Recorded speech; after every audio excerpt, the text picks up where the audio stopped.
one of the most eye-opening things I read was about Alec Murdaugh's background. He comes from a long line of deeply ethically problematic people, which I did not know. All you ever heard about him was that he came from this very storied family. They were lifelong solicitors, or like the prosecutors in their town in South Carolina, very well respected. They controlled everything. It was far more nefarious than that. Can you take us back? Oh, it absolutely was. I mean, I think one of the biggest surprises I had researching this book was that every crime that Alec was eventually convicted of had some echo in the past. And that includes like violence against women or overtures of violence against women. That includes insurance fraud, like by the side of the road, there was an act of insurance fraud that started the family dynasty, stealing from clients, drug trafficking. There were echoes in the past for every single crime we're talking about, even a boat wreck that caused really a traumatic injury. So that surprised me too. It wasn't just Alec. It was the history going back to 1920 of this family. Yes. I mean, it really does show you, if you have a family, a father, a grandfather who are committing crimes and teaching you either explicitly or implicitly that that's okay, your odds of becoming a criminal are obviously much higher. But hello, women of the world, pay attention. Pay attention to your spouse, the guys you're dating. It can work the other way around too. And what they come from, who they come from. So his great grandfather, Randolph Murdaugh Sr., basically committed suicide and insurance fraud at the same time. Mm-hmm. That's right. And I was in Hampton just last week. I actually was standing at the train tracks just south of Alameda, where the home place that Alec went the night of the homicides. His great-grandfather, Randolph Sr., was a very prominent man. I mean, every meal he ate was front page news. Like, where was he now? He was the district attorney for 4 counties in the Low Country of South Carolina. He was very sick. He was 53 years old. He was dying. He was at the end of his life. He had kidney failure at a time when there was no cure, right? There was no dialysis. He was broke. He had been a big investor in a bank, and then the bank failed. And through the Depression, I found documents down at the courthouse in Hampton where he just would say, there's no chance I can ever pay these people back. So he was broke, he was dying, and he knew how to do one thing incredibly well, which was sue the railroad, which at that time in 1940 was one of the only entities worth suing. So what happened was he was driving back from a poker game in Yemassee, a little town right on the Hampton County line, at 1 a.m, hottest day of the summer, 90-some degrees. He stops short of his home and turns onto a deserted train tracks and is at the base of it. And as the train is coming, and if you grew up in a small town near a railroad, you know what time the train comes through. The train is coming north, and you can hear it for miles.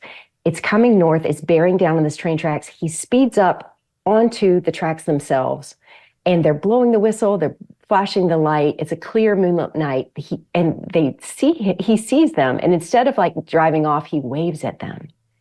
And what happens is there's a coroner's jury, and the coroner, of course, was a protege of Randolph Sr. The sheriff was a protege of Randolph Sr. There was an inquest the next morning, and guess what? The local coroner's jury found that in spite of the testimony of the engineer and others, it was an accident. And it cleared the way for Randolph Murdaugh Jr., Alec's grandfather, to sue the railroad for the equivalent of millions of dollars, which is what he did successfully. Is Randolph Murdaugh Jr. Buster?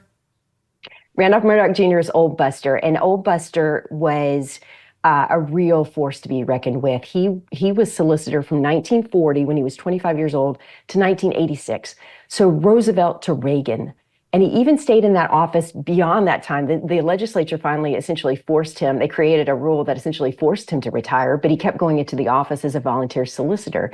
So Randolph Murdaugh Jr., Old Buster, Alec Murdaugh idolized him. He told many people that he wished he'd been born in Old Buster's day, because in those days, what you said was what the truth was. And Old Buster was, he ruled with an iron fist. He was one of those guys that would rather be feared than loved. And he also continued fraud and potential violence against women. So Old Buster, I was able to pull 900 pages from the National Archives of the records from his trial, his federal trial. The feds charged him with bootlegging, actually running the largest bootlegging ring in the South. He was the ringleader. They charged 24 people. Old Buster, Alec's grandfather, was charged with leading this entire ring in Colleton County, and he was accused of taking a cash bribe in the hallway of the Colleton County Courthouse, which is the hallway that we went in and out every day of Alec's Murdaugh trial. He was accused of intimidating witnesses, buying off witnesses, and eventually of tampering with the jury by buying off the foreman. And he was one of the only people in that entire weeks-long federal trial that was acquitted. So there's a history of Alec Murdaugh was convicted of drug trafficking. His grandfather was credibly accused and narrowly escaped being convicted of bootlegging. Wow. So again, there's echoes in the past. Tell us about the mistress who got on the wrong side of Alec Murdaugh's grandfather. So there was testimony in Alec's trial, as you remember. There was testimony that Alec was somewhat of a philanderer, and that certainly is a history in the family going back generations. His grandfather, Old Buster, had a mistress, several, but one in particular who he was in touch with for many, many years, and her name was Ruth Fox. And Ruth Fox was married to a local, like a northern baron who came down and bought a plantation, and she was from one of the nation's first families, a really impressive woman in her own right.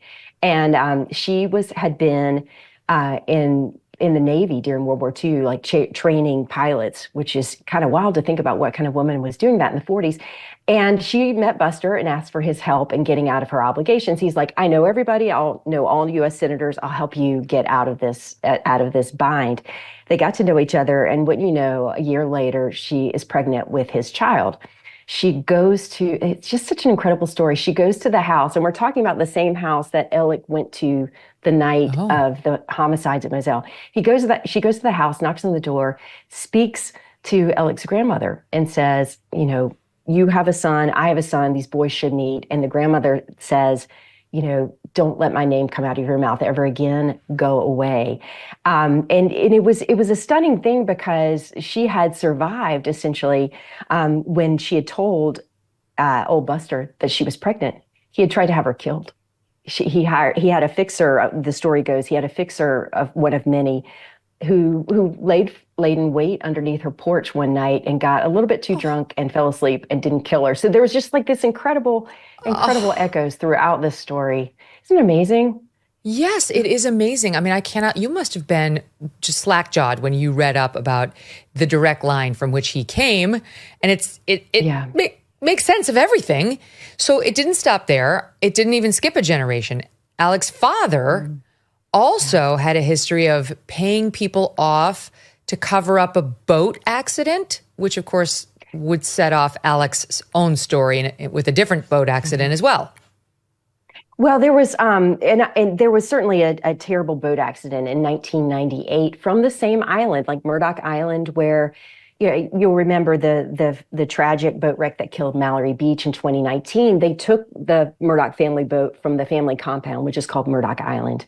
Back in 1998, Alec's younger brother was having a party on Murdaugh Island. There was a boat there, and it's incredible. I couldn't believe it when I saw the documents. It had been seized in a drug raid by the solicitor's office, so by Old Buster, and he liked the boat. So he kept it for his own use at the island, and the family used it. So it's late at night. There's some guests there that wanted to take the boat home rather than the roads because they didn't want to get in trouble. They've been drinking for many hours, and these young men set off on a boat ride home. And it's tricky. We know from what happened with the wreck that killed Mallory Beach. It's very shallow waters in places. They hit a shoal and stopped, and then immediately started back up and didn't realize that one of the guests had fallen overboard and had gotten run over by the motor and sustained a traumatic brain injury. And, I've got hundreds of pages of documents from the state that show the Murdaughs were involved in trying to make that wreck go away. Even some of the same DNR, the natural resources officers, even some of the same officers who were involved in the Mallory Beach wreck they were working that night as well. For those of us holding our breath for the past several months as we came up to this election, we can finally exhale. Work can at last be done on the major issues this country's facing, one of the most significant being our national debt. The fact is, we're broke, and that debt is a house of cards for our nation that cannot be quickly dismantled. So the strategy remains the same. You might want to diversify your savings. This is why I want to tell you about Birch Gold. So many things are out of our control, out of our president's control. So it can be important to have a safe haven for your savings. Birch Gold Group can help you convert an IRA or 401k into an IRA in physical gold. And the best news is it does not cost you 1 cent out of pocket. Text MK to 989898 to get your free info kit. Plus, right now, you will receive a free 1-ounce silver eagle coin for every $5,000 purchased. Protect your savings with Birch Gold. Text MK to 989898 and claim your eligibility for free silver today. Thanks so much for watching. If you like what you just saw, hit the subscribe button for more clips and full episodes. Do we think he did not intend to die then when that guy who was next to homeless, I mean, that guy seemed, not like a sophisticated character. When he got him to, quote, shoot him, but it just grazed his head, that was always so confusing to me. And I'm like, was this some sort of a sharpshooter? How did the guy manage to actually barely connect with him to the point where it looked like he actually had been shot at, but not so much that he actually killed him? Yeah.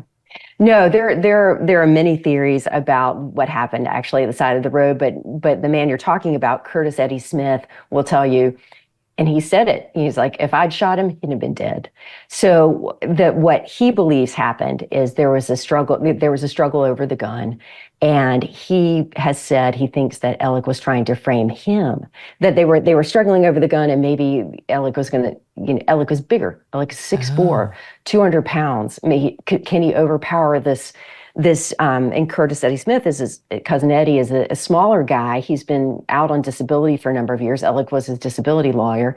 And then frame him. And you remember when Dick Harpootlian and Jim Griffin, Alec's lawyers, they said in court filings, they're like, the real killer is Eddie Smith. He was the one who killed Maggie and Paul.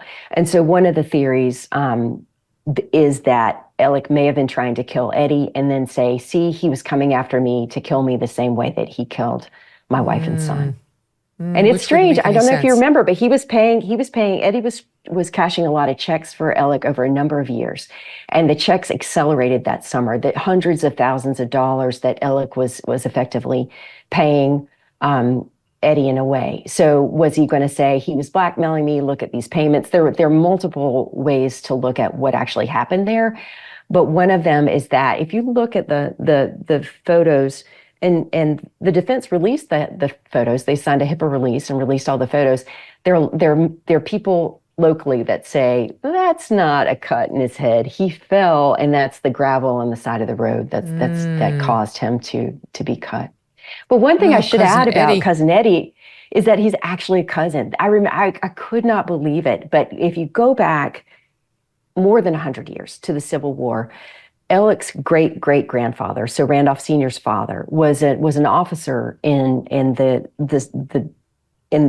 Southern Army, and so was Eddie's great-great-grandfather, and they were brothers. Wow. His great-great-grandfather was named Lazarus Murdaugh. He was what they call a fire eater, so he was an especially virulent he was anti-union. He made these incredible speeches that got picked up by national media and actually were read by Abraham Lincoln. So Eddie he says he's like, I'm half Murdaugh, and he's right. He's part Murdaugh. Yeah. Do we know, Valerie, do we ever figure out, and by the way, just for the audience, I'm talking today to Valerie Borline. She wrote the book, The Devil at His Elbow, Alex Murdaugh and the Fall of a Southern Dynasty. Do we know where all the money went? This is one of the mysteries, right? It just seemed like Alec was taking in so much money via fraud from the law firm, the clients, and so on. Yeah. And where did it go? Like, it seemed like he claimed he just spent it on drugs, but the conclusion by many was always, how many drugs could he possibly have taken? He took in more than he could ever have spent, was the layperson conclusion on the funding. No, and I think one of the key voices in the book is Blanca Simpson, who was the housekeeper at Moselle for many years. And I think the evidence establishes that Alec was using drugs. But I think there's no evidence that he was using the amount of drugs and opioids in particular that he says he was. And I had the benefit of 10 years of spending. I could see through some federal exhibits, I could see what he and Maggie spent over the course of 10 years, down to like when they would go to the Honey Baked Ham store at Thanksgiving. You could see what that expenditure was. And what was so shocking about it, and I think we probably know people like this in our own lives, is as soon as money came in the door, it went out. He was overdrawn tens of thousands of dollars multiple times in a year. Maggie would have to call him and say, "Can you call the bank? I'm at the grocery store. I need to be able to cash this check. I need to be able to pay for my groceries." What was he spending it on? It's extraordinary. It was, they would take a private plane to a USC bowl game instead of flying first class, or, Blanca told me, and there's farm equipment out on Moselle, which is 1,700 acres, a huge, huge property, twice the size of Central Park. And rather than fix, a big piece of heavy equipment, they would just put gallons of oil in it every day. So he was spending hundreds of dollars on oil. It was just, it's hard to even understand where the money was going.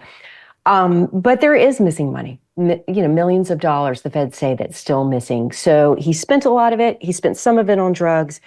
I do subscribe to the idea that he buried some of it at Moselle in PVC pipes. I've talked with people who've been there when those pipes had been dug up, but that you can't, cash is tough. It's tough to bury, millions of dollars in dirt over time. There is a theory, and I think the feds have been pursuing it, that some of the money is offshore. And was he going to run that summer is one of the ideas, but there's the feds say about $6 million that's still missing. So that makes more sense that we've got millions missing than that he spent it all on the drugs. For those of us holding our breath for the past several months as we came up to this election, we can finally exhale. Work can at last be done on the major issues this country's facing, one of the most significant being our national debt. The fact is, we're broke, and that debt is a house of cards for our nation that cannot be quickly dismantled. So the strategy remains the same. You might want to diversify your savings. This is why I want to tell you about Birch Gold. So many things are out of our control, out of our president's control. So it can be important to have a safe haven for your savings. Birch Gold Group can help you convert an IRA or 401k into an IRA in physical gold. And the best news is it does not cost you 1 cent out of pocket. Text MK to 989898 to get your free info kit. Plus, right now, you will receive a free 1-ounce silver eagle coin for every $5,000 purchased. Protect your savings with Birch Gold. Text MK to 989898 and claim your eligibility for free silver today. Thanks so much for watching. If you like what you just saw, hit the subscribe button for more clips and full episodes. The J6 pardons, they are freaking out about. They're very upset, but it just feels like they've waived the right to really make this a thing after Joe Biden's preemptive pardons for his entire family, for Fauci, going back to 2014. Okay, again, we talked about this on the show yesterday, but why does Fauci need a pardon going back to 2014? I really think it has to do with that's the gain of function research back then and how deeply his hands were in it through Peter Daszak's group and this Wuhan lab. Anyway, the point is they've ceded, and you see the list of presidential pardons. Have you guys seen this tweet that's going around? It's like Bill Clinton, 800, George W. Bush, 400, Joe Biden, 8,000. It's like, how can they complain, Rich? Yeah, well, they wanted to get the 8,000 number, right, or thousands, to try to pretty up the one that this was all about, Hunter Biden and the family business, and by extension now the other family members. But they wanted to create the sense that this just extremely merciful president, it just happens that his son was one of the thousands of people who have benefited from his pardons and commutations. And, I would think if you're a Fauci or a Milley, you wouldn't want the pardon. It's not formally a statement of guilt, but there's an odor of guilt about it. But both of them actually said they did want it just for peace of mind. But the better way to do this, if in the off chance they were getting prosecuted, was just fight it, right? What crime? I think hasn't been honest in front of Congress, and the gain of function stuff was bad. But is he really committed a crime? What crime has Liz Cheney committed that the speech and debate clause wouldn't cover, even if there is a crime there? So it's just typical of what we saw the last 4 years. The guy who's warning about the rule of law and what a threat his potential successor is going to be to it is not playing by the rules himself at all. And the statement about how inconvenient and trying the process is, it's like just having to go through the legal process after one is indicted, that's reason enough for me to do this. It's like, hello, preacher, you're the one causing this ailment in the Republican Party. I mean, tell it to Steve Bannon, tell it to Donald Trump. Tell it to Paul Manafort. Like, we could keep going. There are a lot of people under Trump who have been in the crosshairs of Biden's DOJ. And, one person Biden did not pardon is himself. So it's like, just be careful. Like, you don't want to poke this bear too much. Here is Simone Sanders, who is a spokesperson. She used to be with Bernie Sanders, and she went on to this White House, and her take on MSNBC yesterday. And one senior Dem state legislator from out west texted me and said, he literally just let his private militia out of jail. He said he's instilled a sense of loyalty. These people feel loyal to him, and their lawlessness is now going to go unchecked, and he can now call on them again to do what they would like. His private militia just got out of jail. What do you think, Charles? Well, I wouldn't put it like that, and I think that's an extrapolation that is typical of MSNBC, because they always think everything is some great fascist plot, and that Elon Musk was hinting at this for reasons unknown when he waved at the crowd yesterday. But I do think it's pretty bad. I do think a lot of the people who were involved in January 6th committed crimes and behaved in a way that is completely unbecoming of a republic, with the encouragement at the time of the president. And I think if we were looking at this the other way around, and we were talking about, say, rioters from the summer of 2020, and the Democratic president had issued these mass pardons, some of which covered people who'd been violent and antagonistic towards the police, we would say that that is corruption and it's partisan, and it is. I do agree with you from a political perspective that the decisions that Joe Biden made at the end of his presidency are just utterly inexplicable.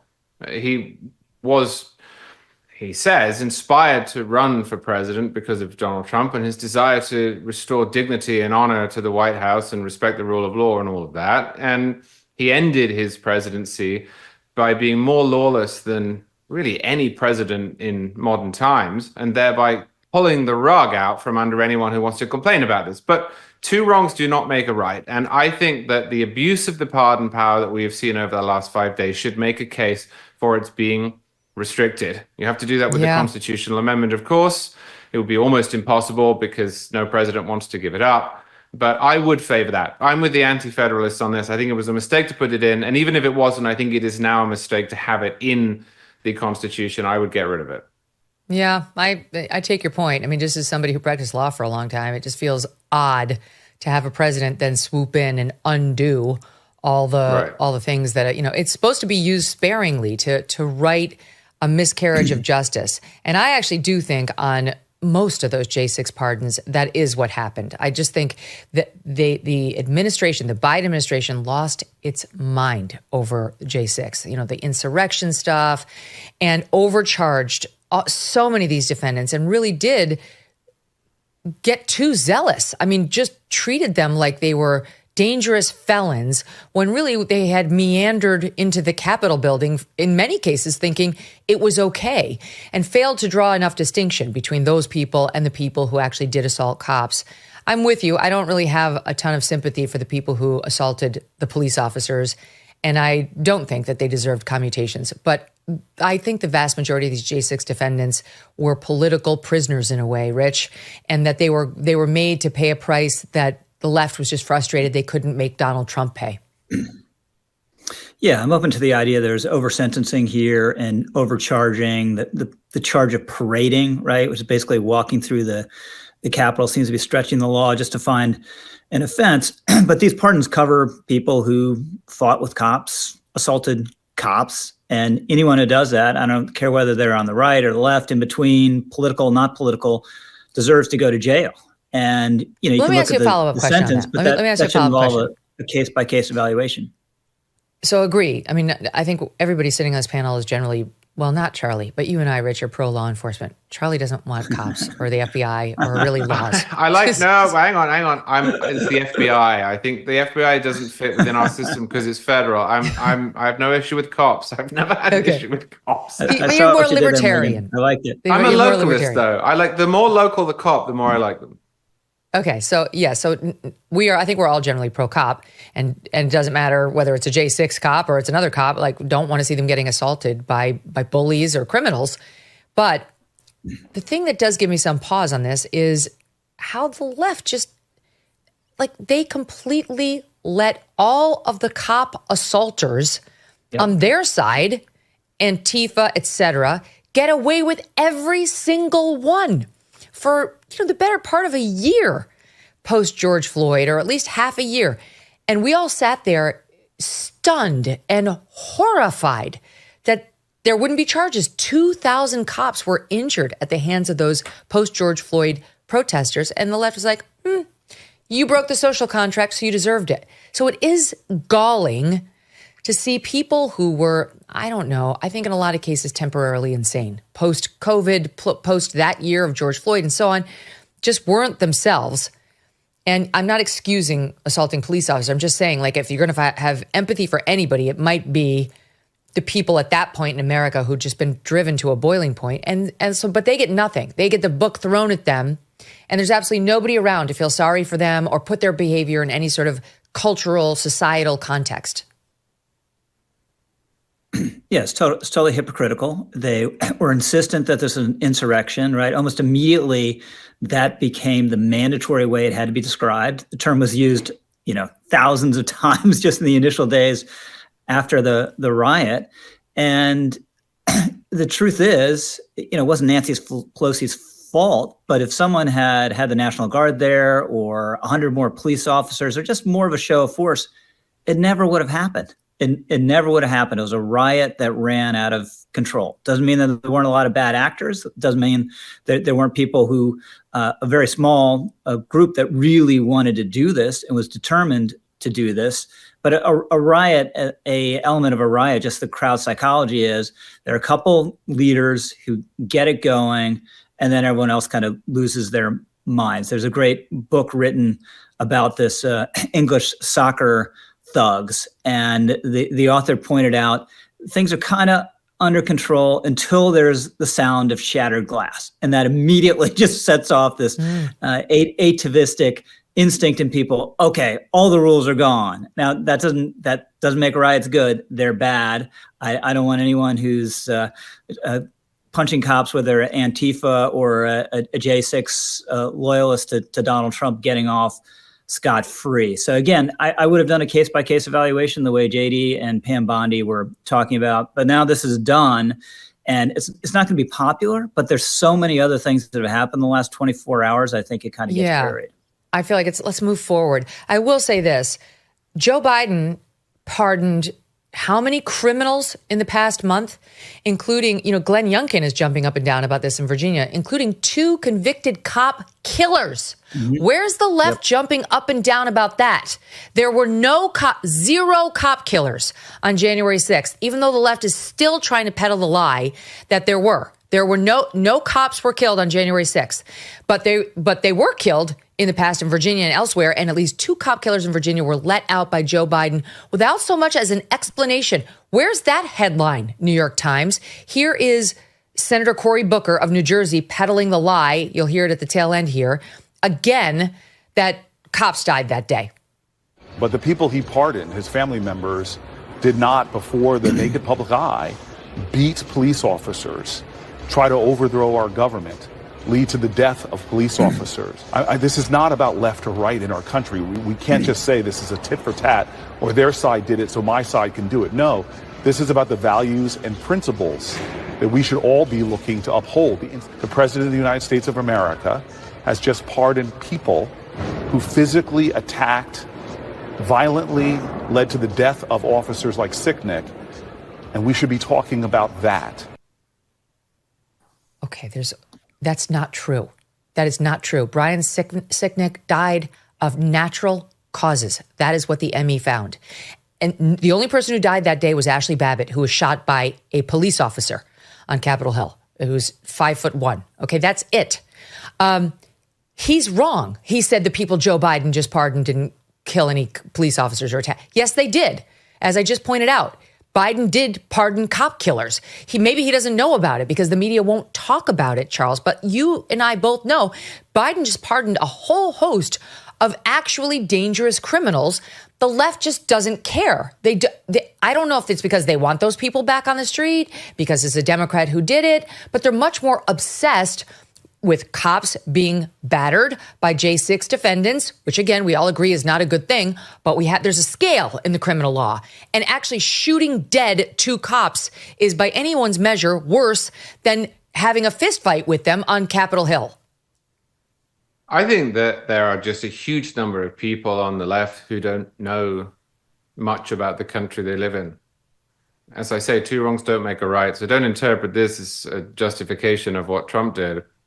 But they don't know that those pardons were issued. Right from the beginning of Joe Biden's presidency, he was a character, an avatar, a creation of a political movement that needed him to be a certain way.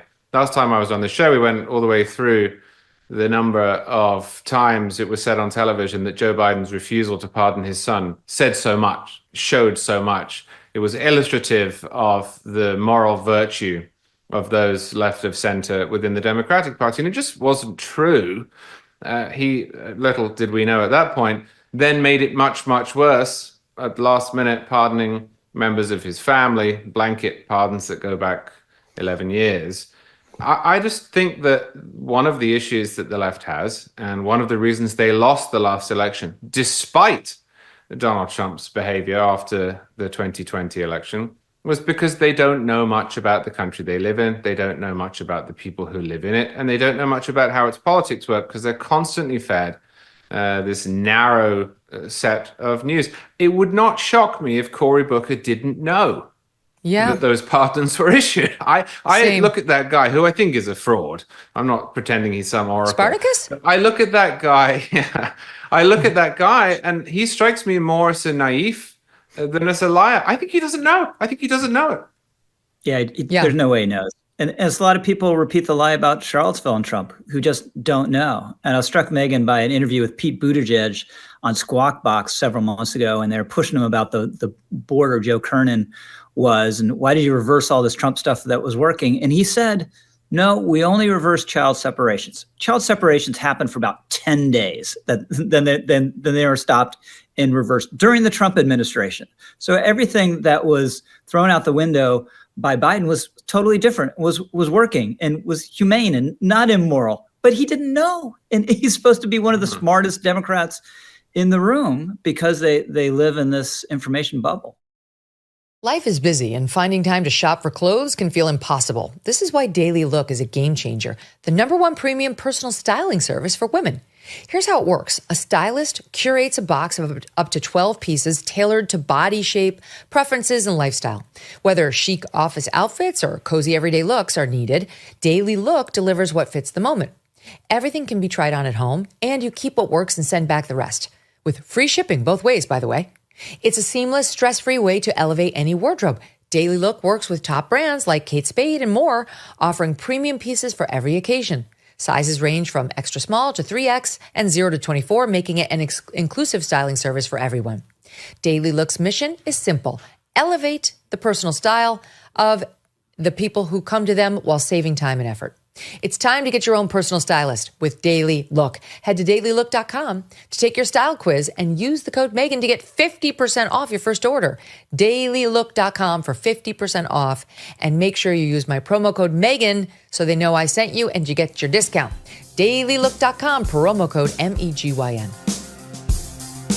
Thanks so much for watching. If you like what you just saw, hit the subscribe button for more clips and full episodes. Here's what he testified to. He said he met Ventura in 2008 and they were just friends. They started dating around 2011. He thought that they were having problems, Ventura and Combs, by 2011, that they weren't dating anymore. And Combs told Kid Cudi by phone in December 2011 that he wanted to talk to him because he understood there might be something going on with Diddy's girl and Kid Cudi. And so he said he left the hotel he was at with Ventura and went home to his house, Kid Cudi's house, and he found that there had been a break-in. Directly following the phone call, Kid Cudi returned home. Combs was not there, however, but he found his security cameras had been moved, gifts he bought for his family had been opened, and his dog was locked in the bathroom, which he testified was disturbing to him. After the break-in, Kid Cudi spent the holidays with Ventura's family and received a few texts from Combs, but the rapper was not interested in talking to him, citing that he believed Combs was responsible for the break-in, said Kid Cudi, noting that he filed a police report over it. So he was concerned, right? He definitely thought he was being harassed by Sean Diddy Combs over this blossoming relationship with Cassie Ventura. Then this was, December 2011. In 2011, January 2012, Kid Cudi said his dog watcher called him from his home to tell him his car was on fire. I hate when that happens. Right? I mean, that last time we had that argument over space, next thing I knew, my Beamer was gone. I don't know anything about it. Looking at the photos, Kid Cudi explained, it looked, quote, like the top of my Porsche was cut open and that's where the Molotov cocktail was put in, causing further damage that could not be salvaged. Combs and Kid Cudi then met in person. Oh, look, this is the picture for the listening audience. Oh, my God. We're looking at his Porsche, which does not look like a Porsche. I don't even know what that is. I guess that's the top. Is that the soft top of his Porsche? I can't tell if it's a hard top or not. I have no idea, but it no longer looks like a car. Oh, that's the seat. Oh, look, that's like the seat that's been on fire. That looks like a hard top. It looks like that shattered looks like glass. a hard top that's been ripped open, and I guess a Molotov cocktail dropped in. So this is the apex of the testimony here. He says, finally, he asked him for a meeting. He said, I figured I better talk to him. Things were escalating. And clearly this guy who is like kind of badass in his own right was afraid of Sean Combs because he didn't know what he was capable of. But to your point, or did he? He said Kid Cudi arrived to his meeting, who was with him, and Combs was alone. He said, quote, Combs was standing there staring out the window at this Soho house, staring out the window with his hands behind his back like a Marvel supervillain. And the pair went on to discuss Kid Cudi's relationship with Ventura from start to finish, he testified. When Kid Cudi asked Combs about the damage to his car, Combs said, I don't know what you're talking about. Kid Cudi didn't believe him. They ran into each other years later, 2015, so 3 years later at a club. Combs pulled Kid Cudi aside, and Kid Cudi said Combs apologized to him. Kid Cudi added he found peace with the situation after that.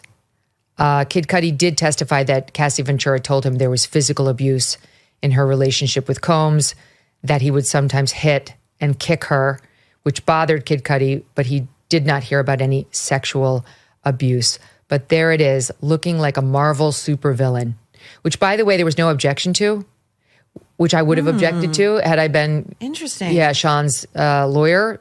But that image is now, it's seared. Right? Like, oh, yeah. With the hands behind the back, you can picture it. Oh, yeah. And I actually would never have assumed that Combs was alone. He may have been standing alone, but I would assume he's got guys all over that room or like cameras all over that room. My other question, so first of all, I was talking to the Daily Mail reporter who's in that courtroom every day. And when the apology came up, I said, well, did Sean Combs offer to pay him back? No. Class does not exist with this guy on any level. You know, I'm sorry I blew up your car, but I'm not going to give you the money. Okay. Right. But, the other thing is sort of like the Kid Cudi stuff is just remarkable to me. Again, I can't believe this guy is testifying. I can't believe he's not afraid. And I can't believe that like Usher's name came in this week. I think there are many other people who are very worried about their names coming in. I go back to this LeBron video that was a Zoom between him and Diddy. And Diddy's on the top panel and LeBron's on the bottom. And LeBron is saying, ain't no party like a Diddy party. And they're all laughing. The amount of people who knew, and, to your point, the last time we talked about it, like, perhaps it's just normalized in that world. Like, it's a sex party, it's a sex and drug party, and stuff gets crazy, and that's it. But I find it hard to believe, like, the way Wendy Williams blanched, he just said, oh, I met your kid backstage. And she, No, it would be terrifying. Yeah. I mean, I remember interviewing Vladimir Putin, and it was getting tense between us, and he mentioned my children. What? Yeah. And I remember, like, okay, I see what's happening here. I mean, this is what people do. It's like an implicit threat. It's just letting you know they're aware of what's important to you. And that's all. That's all it takes. You don't have to be more explicit than that. And it's one thing, LeBron, to know about sex parties. It's quite another to know about beatings, regular beatings, which are illegal. That is a sex party isn't necessarily illegal. It is technically if you hire sex workers and if you're allegedly trafficking the other participant. But there's no question that repeated beatings, that's a battery, it's an assault, it can be a lot more. And everybody in the Diddy circle looked the other way. And very few, if any, intervened to help her.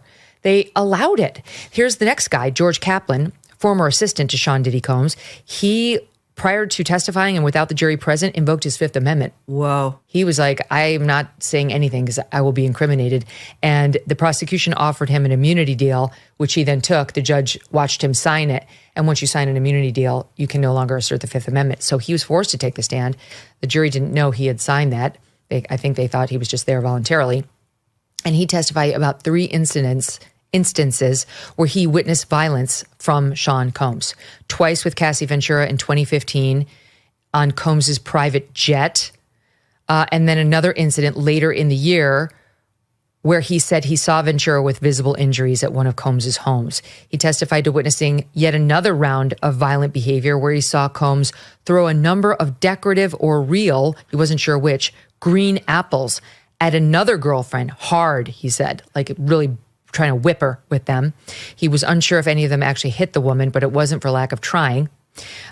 He said he was the guy during his period of employment where he had to go clean up the hotel rooms after Combs was in there. He was worried that hotel staff would try to sell content from his room to the magazines to try to make money. He gave notice he was leaving in September 15 and finally left in December of 2015, saying, quote, "The central reason that I left my job as Mr. Combs' assistant was that I was not comfortable or aligned with the physical behavior that had been going on that I had seen pieces of over the course of a couple of months." And then there's Mila Morales, former makeup artist for Combs and Ventura, who said when she first met Cassie, Cassie was 16. She was so young. This is 3 years before she was introduced to Diddy. And she was doing her makeup regularly when she signed with Bad Boy Records, his label, in 2007. And she was like a younger sister to Maya. She witnessed after a party at Prince's house, Ventura and Morales, the makeup artist, went back to a hotel room. This is around Grammy weekend 2010. And Combs made his way to the room where Ventura was, closed the door behind him, and yelling and screaming ensued. Morales said when Combs stormed out, Ventura was distraught with a swollen eye, a busted lip, and knots on her head. The makeup artist took Ventura to her home where she stayed for a few days. Morales did not call the police because she feared Combs and she feared for her life. She had a doctor friend look at Ventura who said she needed to go to the emergency room. Ventura refused. The pair never spoke of the incident again. And there was testimony by another witness that she saw Combs try to hit Ventura with a cast iron skillet that she was making eggs in. And then he whipped I don't think I'm conflating my two. There's been so much evidence of abuse, but I think this is the one woman's testimony. He tried to whip a wooden hanger at her head. And then the next thing she knew, Cassie asked to see her. They had lunch together, and Cassie had $30,000 for her in a non-disclosure agreement and said, just, you're making too big a deal out of it. And the woman signed the NDA, and the friendship ended with Cassie because the woman just couldn't take the amount of abuse Cassie was getting, and now she'd been dragged into it. I mean, that's what people like. Look, people who just want to run cover for Diddy are focusing on the testimony that I've mentioned, that she has emails suggesting she wanted the freak-offs from time to time. She testified the lifestyle was important to her and she didn't want to leave it. And there was some strain of materialism in her. She, quote, played Kid Cudi and Diddy, which the defense is going to try to say, she's empowered. What victim who's feeling controlled would cheat on the abuser and be controlling another man? That's where but there is a tidal wave of evidence that he was abusing her. Everyone saw it over years. We've covered the whole gamut. This is 15 of this abuse, the 16 intercontinental issue, the 2011 and 2012 stuff, Kid Cudi, and it went on for years. And this clearly was not an empowered woman who felt comfortable dealing with him from any position of power. I couldn't agree with you more. I mean, I think one of the things we're coming to terms with as a culture, and we're really maturing in terms of understanding the nuances of victims of domestic violence, is that there is no perfect victim. There is no there is no perfect victim, and the level, the violence with which he assaulted her, going for the head so often. He was trying to disfigure her. He was trying to mar her beauty, and that video that we all saw of him kicking her in that hotel elevator bank / hallway. That to me is a woman who's been there so many times before. She went limp. She was like a possum. She went she shaped herself like a C to cover her internal organs. She was just going to take it as best as she could. I don't know if it becomes kidnapping once she's trying to leave. Okay, great. It does. Him dragging her down the hall and putting her back in that hotel room is kidnapping right there. Good. I thought so. And then you're not telling me that he's done this to her and there aren't a legion of women out there he's also done this to. Because guys like this don't do it to just one person. And that says to me, there are many women out there who are still far too afraid of Diddy to file a civil suit or to raise their hand and say, if you want me, prosecution, I'll testify, Well, think about one of the testimonials this week was from the agent who conducted the raid on his Miami home. 2 of his homes were raided. And of course, it was tons of baby oil and tons of lube. Don't forget the AR-15s. Well, that's where I was going. And so the guns, he found parts of guns disassembled. He found a fully intact gun in his security shack. And the Diddy cross-examination was basically, you realize he's one of the most well-known figures in the world and people want to kill him. And yes, of course, he would have an armed security guard around him. But let's not pretend Diddy is not a violent man. For the record, he denies these charges. But he's a violent man. We saw that on that tape. That's why the fact that it is on tape and the jury has seen the level of depravity that this man has when it comes to treating a fellow human being, a woman who's half his size and half his weight and totally powerless to stop him, is so important. We don't have to wonder. Right. He did it. Right. We saw it. He started beating her shortly after they got together in 2007. That's what the proof has been. And all the way through this, the videotape that we watched is 2016. That's almost 10 years later.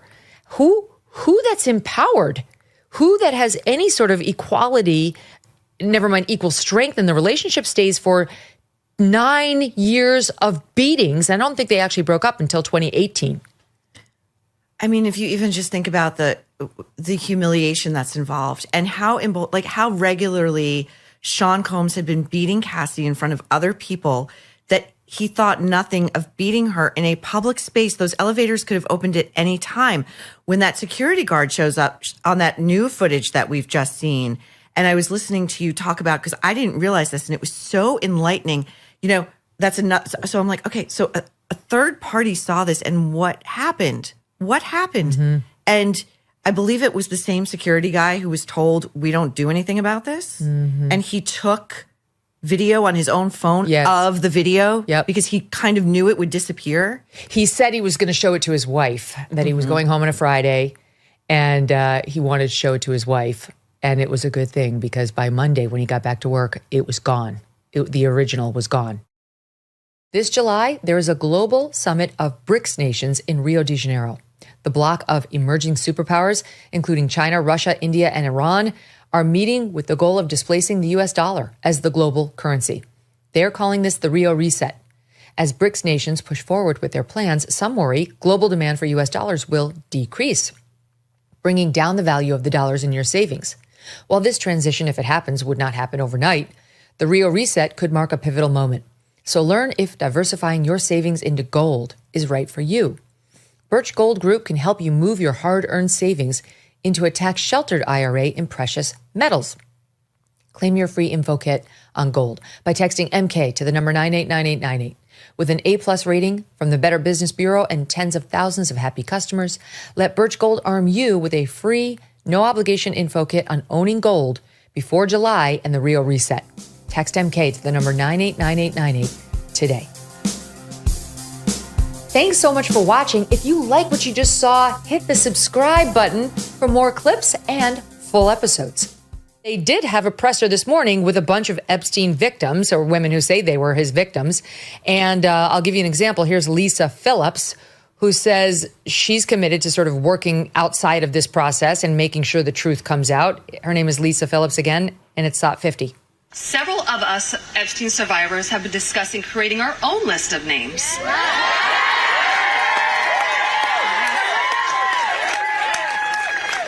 We know the names. Many of us were abused by them.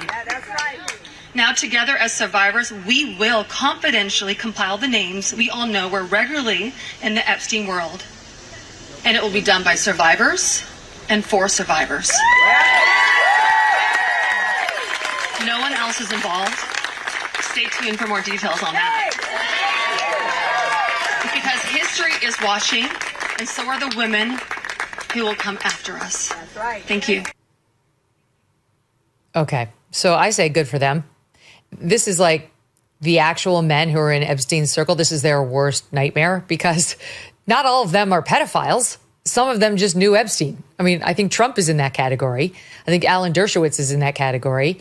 Eventually, Steve Bannon was kind of in that category because he was advising Epstein to some extent after he, got in trouble.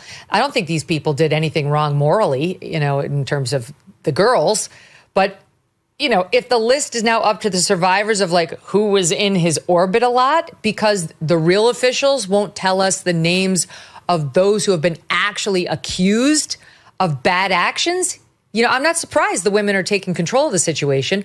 And I think this is going to be an even worse outcome for men who are potentially innocent of wrongdoing. But your thoughts on it? It's very interesting because one of the journalists asked them, well, can you give us a preview of some of the names on the list?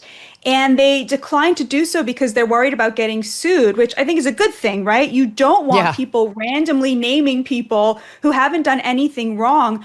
I will say I thought the most interesting thing that happened was that the lawyer seemed to dispel the myth that there was a big pedophile ring. And what I mean by that is he was very clear, and he said at one point to one of the, in the Q&A portion of the press conference, he said, let me be very clear, Jeffrey Epstein personally abused all of these women for his personal gratification. And then, and here's the key point, Megyn, he said, when they reached a certain age, he then did farm some of them out to some of his friends, which to me, I don't know if you agree with me, but it does seem to suggest that he was interested in them when they were underage. And then when they reached a certain age, one of them even said when she got too old for him, he kind of kicked her out. And at that point, he would introduce them to his friends, which does seem to suggest that those friends are not actually implicated in pedophilia and possibly not even in anything criminal. Now, the Alan Dershowitz thing, I think, is very important because he's kind of, for me, the reason that I don't think that releasing a full list is a good idea. I think that he managed to prove that he had been falsely accused. But I have to say, I don't think his reputation ever recovered from having been associated with the scandal. And I personally think that's kind of an unfair thing to do to a lot of people. The other thing I will just say is I do think that the women themselves are on kind of a different page than Ro Khanna and Thomas Massie. They did not seem to want the same things to be released. I don't think they want everything released. They kept saying, is there footage of what happened to me in the hands of the government? As if the last thing they want is for that to be, God forbid, released, right? So I do think they are being manipulated a little bit and used in this kind of gross, titillating way to hurt Trump by people who see him as a political adversary. See, I think it's interesting what you said about Dershowitz. I disagree that his reputation didn't recover. I think what happened was Dershowitz never recovered from defending Trump in the first impeachment trial. That's what, quote, ruined his reputation. Not that you use that word, but with the left. They looked at him very differently after that. They couldn't forgive him. His stories of being ignored and, ostracized in Martha's Vineyard go on. That's really what did it. It wasn't the Epstein thing. I think the left used that as an excuse to say, oh, it's that. I'm moral. I just have an objection. They didn't care about Epstein. The left couldn't give two shits about Epstein until Trump, and recently, they saw it was like an Achilles heel potentially for Trump. So I don't think that these men will have trouble rehabilitating themselves. They will have to work for it, though. And the irony of what you said, though, is Alan Dershowitz does think that the name should be released. And he thinks men should have to defend themselves, same as he had to. He's like, you know what? It shouldn't be that hard. If you didn't do anything, it should be very easy to say, this is bullshit. I never went to the island, or I went to the island and I never met with any women or girls or what have you.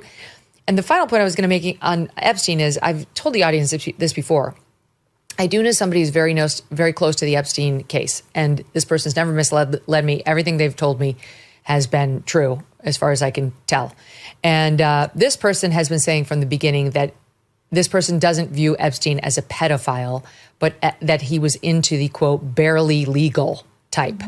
That, I don't know if that's true. I think if Epstein could have an interlude with a 14-year-old, he would have done it, and he probably did do it, and that is a pedophile. It's not the same as a 6-year-old. I accept that there's a distinction, between those two. Morally, it's not. I'm not justifying one, just to be clear. But I think that's probably right, because I think if you looked 14 or were 14, he would probably spend time with you. But if you looked 24 or were 24, he was over you. So anyway, the whole case is very complicated, and I'm interested in hearing these women's stories, as I have been in every woman's Me Too story, to see whether it's true, what it tells us about power, what it tells us about women, and all of it. And I think more sunlight, more sunlight. Trump feels differently. Here's what he said. SOT 54. So this is a Democrat hoax that never ends. It reminds me a little of the Kennedy situation. We gave him everything over and over again, more and more and more, and nobody's ever satisfied. From what I understand, I could check, but from what I understand, thousands of pages of documents have been given. But it's really a Democrat hoax, because they're trying to get people to talk about something that's totally irrelevant to the success that we've had as a nation since I've been president. Even if you look at D.C. right now. Thoughts on that one? I gotta say, Megyn, I think we may not agree on this, but I just think Trump knows his base better than anybody.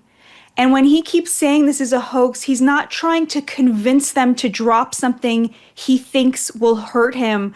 I think he feels like no one cares about this. They care about really important things like kitchen table issues, what he's doing to get the country back on track, why inflation is not going down faster. Like, people have real concerns, and they don't hold him personally responsible for this.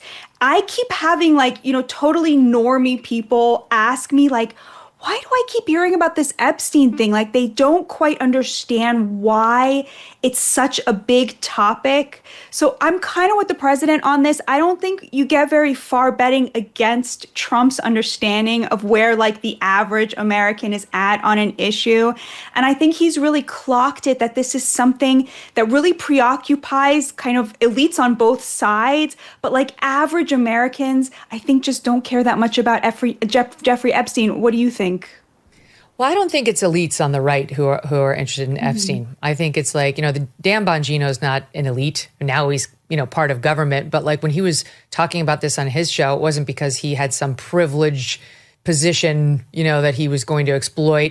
To the contrary, it's been people like Cash, like Dan, podcasters on the right who have been saying, what the hell? We smell a rat. We think that these people in power protect their own, and we're not being given the straight story. And we want the straight story because we do believe that powerful elites get away with this shit when the rest of us don't, like nobody else would.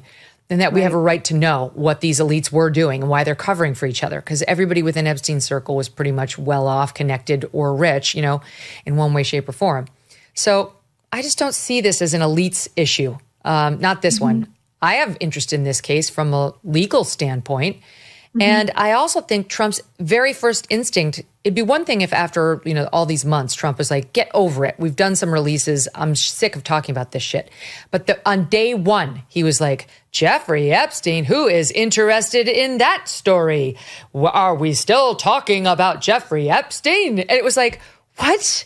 What are you saying? Your DOJ just released this ridiculous 2-page memo trying to declare it over. That's why we're talking about it. Why are you acting like we just brought this up out of the blue? So that's really one of the things that set off the firestorm. Having said all that, it's not my top issue by far. It's not one of my top 50 issues. When inflation jumps, when you hear the national debt is over $37 trillion, do you ever think maybe now would be a good time to buy some gold? Well, you'd be right.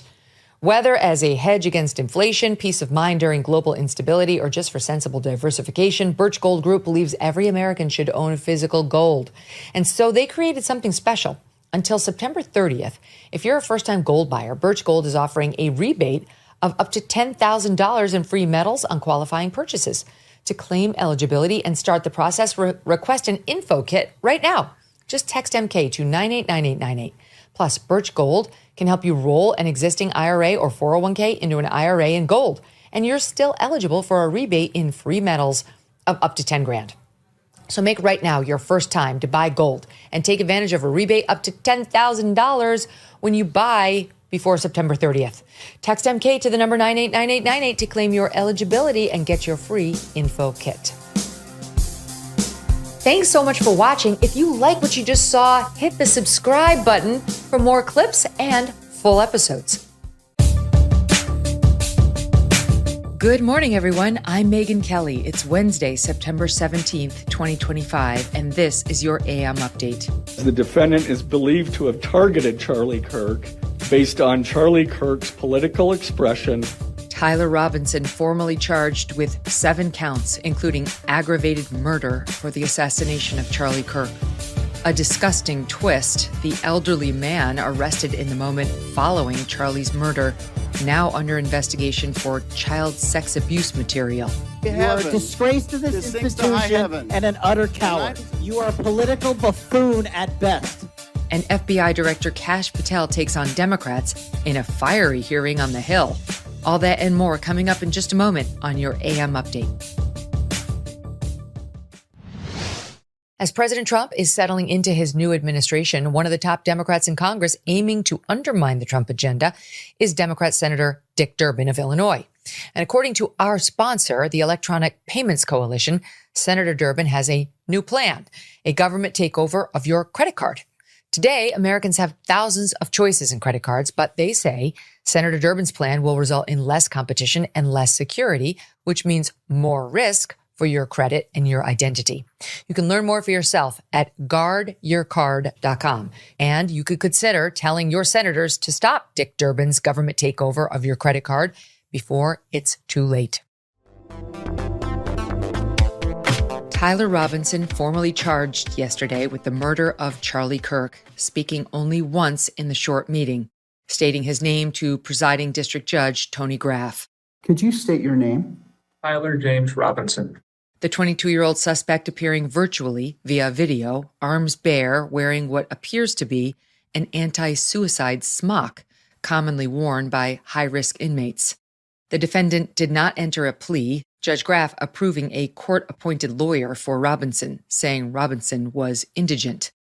Prior to the hearing, Utah County DA Jeffrey Gray announcing 7 charges against Robinson. 1 count of aggravated murder for knowingly causing the death of Kirk under circumstances that created great risk to others. This is a capital offense, and prosecutors do intend to seek the death penalty. At the time of his death, Charlie was surrounded by about 2,000 onlookers, several staff and security members sitting within feet of him. Count 2, felony discharge of a firearm causing serious bodily injury. At this point, DA Gray confirming this was a political assassination.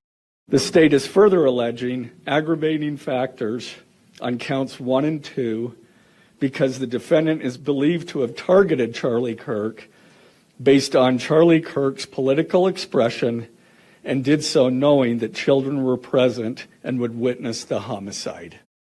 More on Robinson's motivations in just a minute. Counts 3 and 4, obstruction of justice, second-degree felonies. 1 charge relating to ditching the rifle, another for getting rid of the outfit he allegedly wore during the shooting. Counts 5 and 6, witness tampering, third-degree felonies, in reference to a conversation Robinson had with his roommate and romantic partner after the shooting. Count 7, commission of a violent offense in the presence of a child, a Class A misdemeanor, the most serious level misdemeanor offense. DA Gray revealing more information about Robinson's actions in the hours after the shooting prior to turning himself over to police. Robinson's roommate, a transgender male pretending to be a female, turning over messages to authorities. DA Gray yesterday reading a text exchange between Robinson and his roommate, confirmed by Deputy FBI Director Dan Bongino on the Megyn Kelly Show, to be named Lance Twiggs. On September 10th, 2025, the roommate received a text message from Robinson which said, "Drop what you're doing. Look under my keyboard." The roommate looked under the keyboard and found a note that stated, quote, "I had the opportunity to take out Charlie Kirk, and I'm going to take it." Police found a photograph of this note.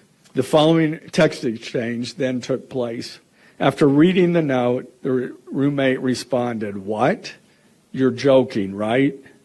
Robinson, "I am still okay, my love, but am stuck in Orem for a little while longer yet. Shouldn't be long until I can come home, but I gotta grab my rifle still. To be honest, I had hoped to keep this secret till I died of old age. I am sorry to involve you." Roommate, "You weren't the one who did it, right?" Robinson, I'm sorry. Twiggs asking, why? Robinson replying, quote, "I had enough of his hatred. Some hate can't be negotiated out." The accused going on to say he had been planning the attack for just over a week. Later in the conversation, Robinson details plans to retrieve the rifle, which apparently once belonged to his grandfather and was gifted to Robinson, telling Twiggs a patrol car was still parked near the wooded area where the gun was ditched. DA Gray reading more of the conversation. "Remember how I was engraving bullets? The effing messages are mostly a big meme.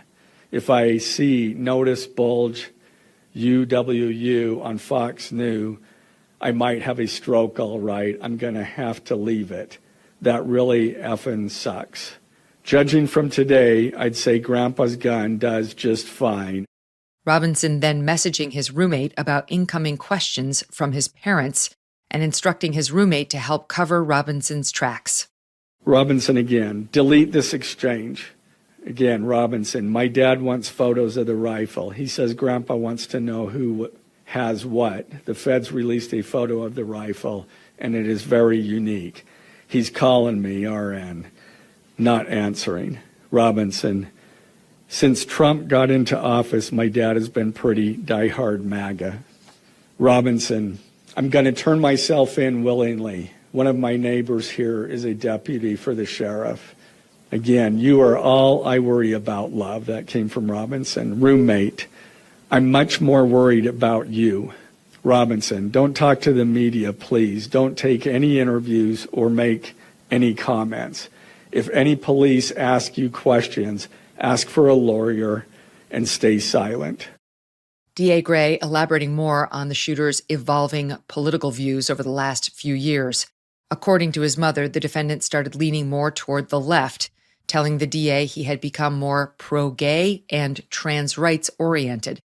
Robinson's family telling authorities he had previously accused Charlie of spreading hate, saying Utah Valley University was a stupid venue for an event.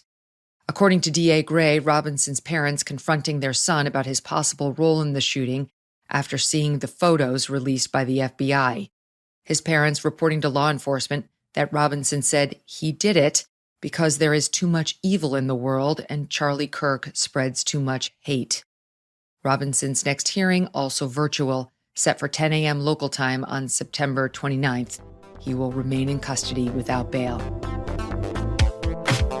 The arrest of the first man taken into custody immediately following Charlie Kirk's assassination taking a disturbing twist, leading to a child sexual abuse material investigation. That person, now identified as 71-year-old George Zinn, captured on video just moments after the shooting, being placed under arrest by Utah Valley University police. According to a Utah County Sheriff's Office press release shared online by investigative journalist Andy No, quote, "While people were leaving the scene, Zinn was seen yelling that he had shot Charlie Kirk." At the UVU Police Department, Zinn refused to speak to investigators. He was then transferred to a local hospital amid an unspecified medical episode.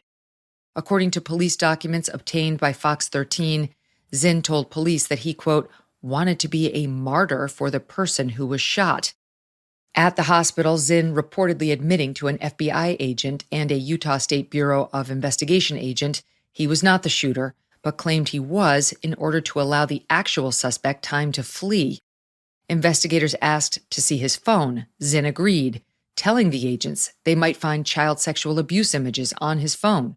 Officials then turning the matter over to the Utah County Special Victims Unit. Zinn was released from the hospital on Monday, law enforcement then booking him in the Utah County Jail on obstruction charges. That same day, the SVU obtaining a search warrant for Zinn's phone, discovering more than 20 images of children ranging from 5 to 12 years old.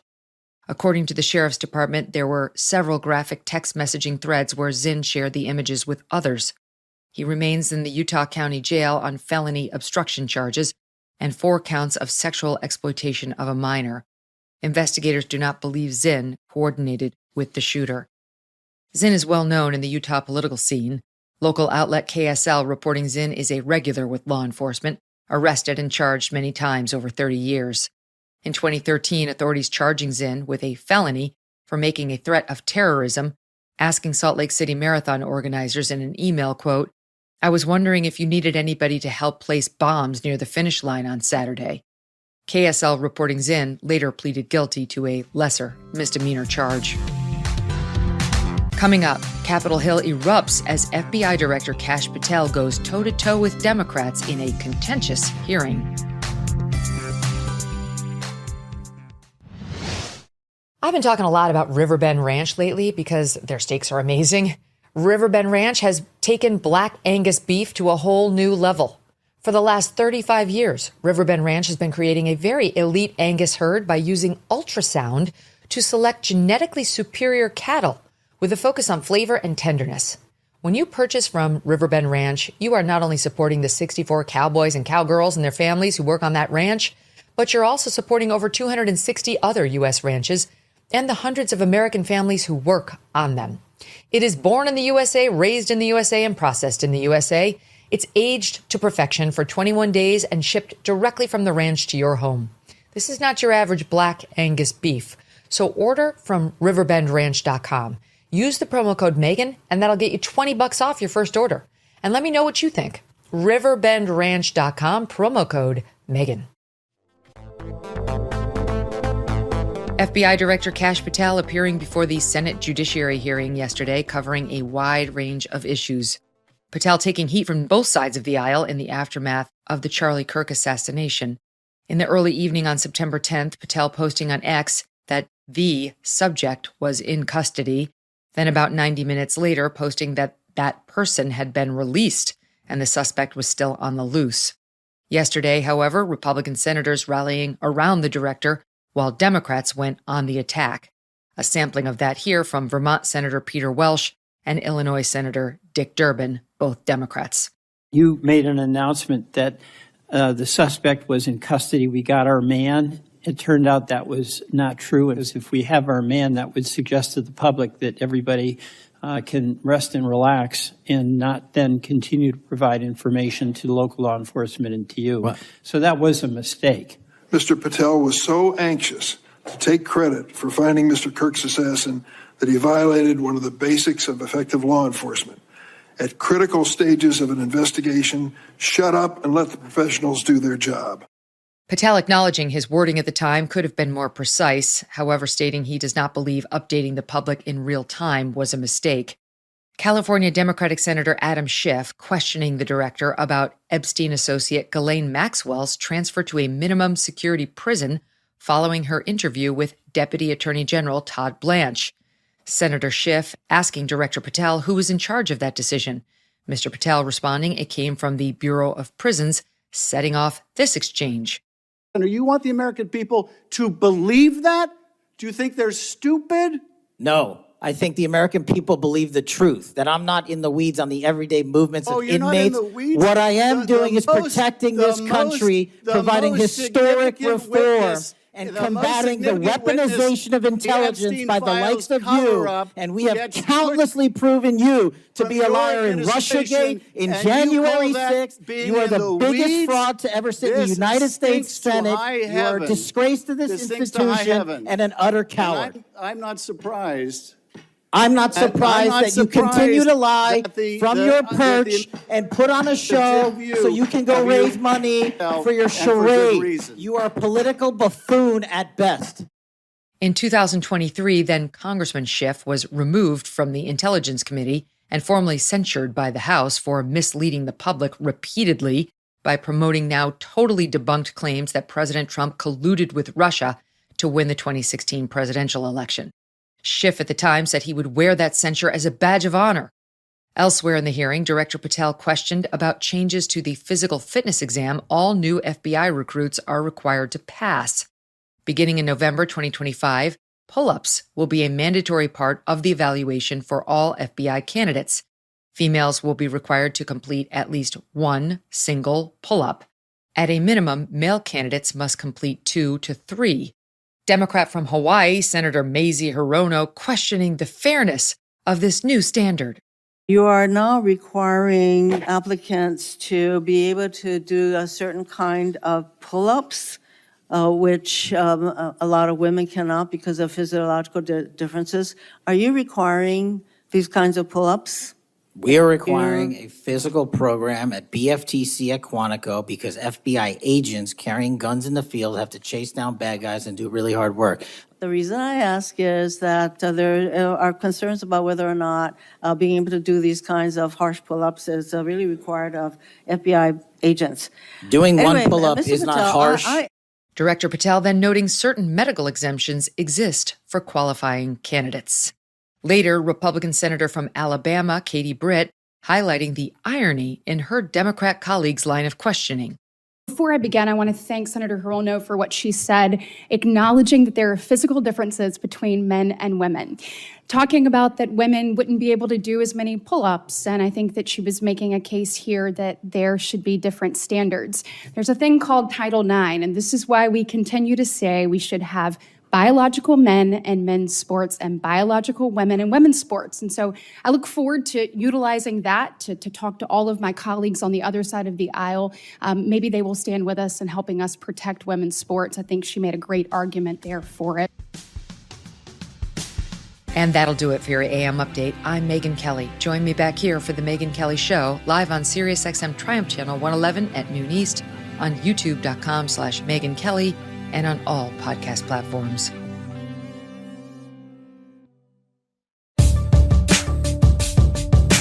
Good morning, everyone. I'm Megyn Kelly. It's Tuesday, September 16th, 2025, and this is your AM Update.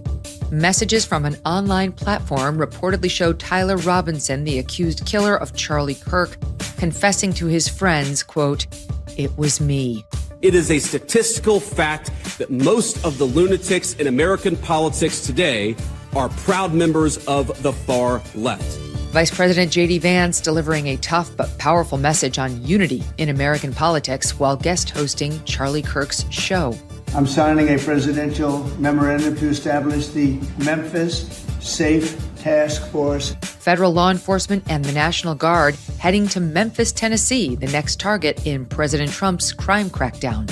All that and more coming up in just a moment on your AM Update.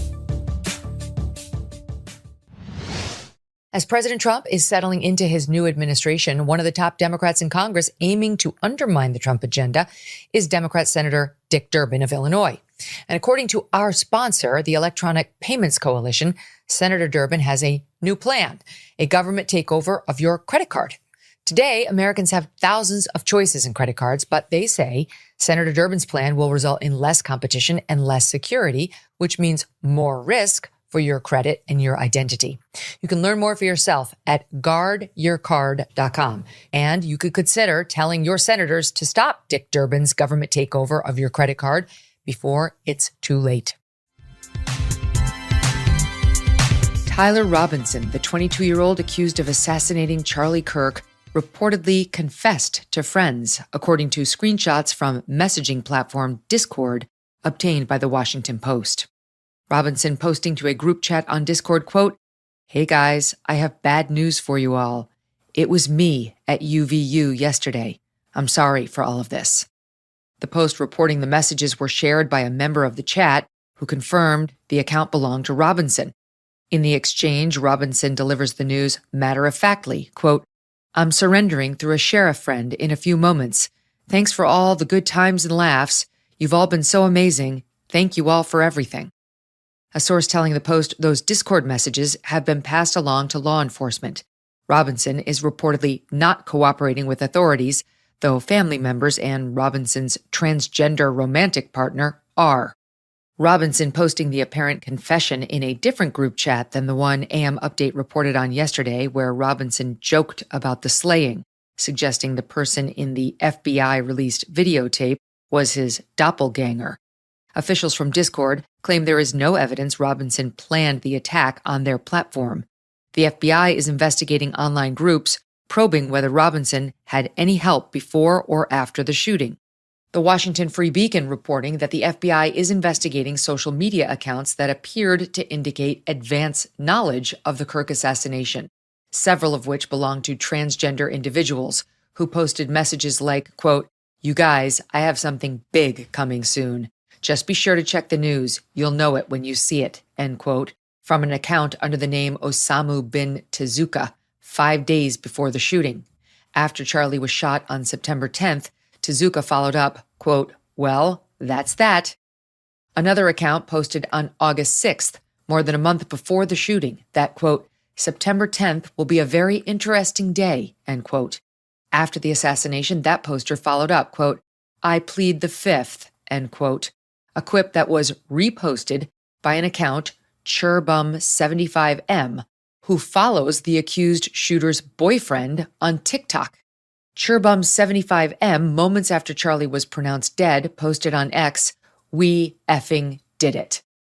So you have Churbum75M, who follows the defendant's boyfriend on socials, reposting the post saying September 10th would be a very interesting day, and the follow-up pleading the fifth, then adding on his own, quote, "We effing did it."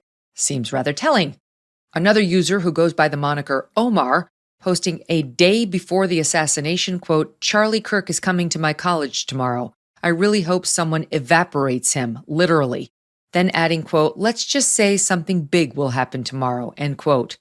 On TikTok, the night before the shooting, a clearly transgender person writing that, quote, "Charles James Kirk does not know what's coming tomorrow," end quote. Going on, "This is not a threat, it's a promise." We asked Deputy Director of the FBI, Dan Bongino, about all of this Monday on the Megyn Kelly Show. Do we believe that there's potentially some sort of trans group online that may have had foreknowledge of this attack? Well, there's a number of forensic digital pieces we have indicating that this was ideologically targeted. But some of the digital footprints we have and traffic we have that we were able to accumulate after we had the suspect in custody seem to indicate that there was a significant ideological component to this attack. There appears to be a real significant anger at Charlie Kirk because of some of his ideas. Did that include his ideas on transing children and trans individuals? Well, when you look at some of the bullet casings, the inscriptions on some of the bullet casings and some of the digital traffic to people in his network, it appears that may have been a part of it. It appears pretty significant in this case, especially given the relationship. President Trump yesterday from the Oval weighing in on the latest in the investigation. Your FBI is investigating the potential role of left-wing organizations in the assassination. I'm wondering if you think if Charlie Kirk's assassin worked alone or if he worked with. I don't know. I mean, I can tell you he didn't work alone on the internet because it seems that he became radicalized on the internet. That's just by watching what same things that you're watching and hearing.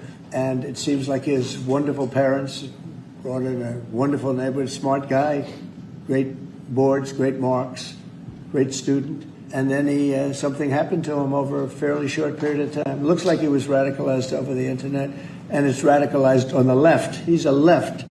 Robinson is expected to be formally charged with aggravated murder, felony discharge of a firearm causing serious bodily harm, and obstruction of justice today. The Charlie Kirk Show will go on, pledged his widow, Erica Kirk, in her first public remarks since the shooting over the weekend. The first guest host, Vice President J.D. Vance, who yesterday stepped in to host the Charlie Kirk Show from the White House in honor of his close friend. The VP welcoming high-profile Trump administration staffers and other friends of Charlie's from his White House office, each sharing personal stories about Charlie and reflecting on his legacy. White House Press Secretary Caroline Leavitt, Chief of Staff Susie Wiles, and HHS Secretary RFKJ on Charlie's lasting impact on the Trump administration. He inspired me as a young voice for President Trump. And, you know, before every briefing, I always pray to Jesus Christ. And Charlie was so outspoken with his faith, and I will continue to be in honor of him. He had an army of good people who were motivated and passionate. They delivered 110%. And I don't know that Charlie gets enough credit for that. Well, Charlie was probably the primary architect of my unification with President Trump. I actually announced my endorsement of President Trump at a Turning Point rally in Arizona, which was his idea. Deputy Chief of Staff Stephen Miller resolving to root out the vast leftist networks promoting political violence in Charlie's name. The last message that Charlie sent me was, I think it was just the day before we lost him, which is that we need to have an organized strategy to go after the left-wing organizations that are promoting violence in this country. There's incredible sadness, but there's incredible anger. And the thing about anger is that unfocused anger or blind rage is not a productive emotion. But focused anger, righteous anger, directed for a just cause is one of the most important agents of change in human history. And we are going to channel all of the anger that we have over the organized campaign that led to this assassination to uproot and dismantle these terrorist networks. So the organized doxing campaigns, the organized riots, the organized street violence, the organized campaigns of dehumanization, vilification, posting people's addresses, combining that with messaging that's designed to trigger and incite violence, and the actual organized cells that carry out and facilitate the violence. With God as my witness, we are going to use every resource we have at the Department of Justice, Homeland Security, and throughout this government to identify, disrupt, dismantle, and destroy these networks and make America safe again for the American people. Vice President Vance closing out the show with powerful remarks. I really do believe that we can come together in this country. I believe we must. But unity, real unity, can be found only after climbing the mountain of truth. And there are difficult truths we must confront in our country. One truth is that 24% of self-described, quote, very liberals believe it is acceptable to be happy about the death of a political opponent, while only 3% of self-described very conservatives agree. The data is clear. People on the left are much likelier to defend and celebrate political violence. And while our side of the aisle certainly has its crazies, it is a statistical fact that most of the lunatics in American politics today are proud members of the far left. Mr. Vance vowing to go after groups and institutions, including those backed by George Soros, that promote political violence and undermine American values, reiterating that there can be no unity with people who celebrate political violence in America.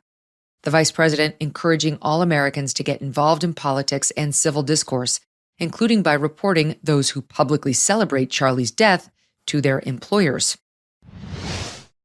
AM Update can confirm a New Jersey nurse who was put on leave after reporting a doctor celebrating the death of Charlie Kirk is now back on the job. New Jersey nurse Lexi Kunsel yesterday morning on Fox and Friends describing the moment that led to her suspension. Well, I walked into the nurse's station and I just had learned about Charlie Kirk. I saw this guy. I didn't know who he was at the time, and he was standing there celebrating the death of Charlie Kirk, saying how he deserved it, he hated Charlie Kirk, and he had it coming to him. So I looked down at his badge because I didn't know, what job, if he was a doctor, a nurse, a tech, never saw him before. I looked down, I see his badge, and it says doctor. And I said, "You're a doctor?" I said, how are you saying this as a doctor, that someone deserved to die? I mean, to me, I was just mind blown.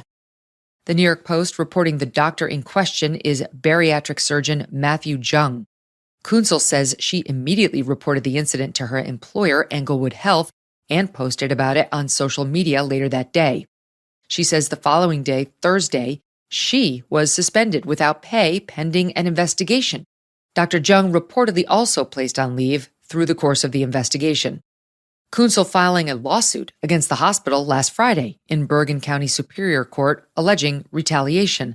That lawsuit alleged Kunsel was later told by a union rep she needed to start looking for a new job.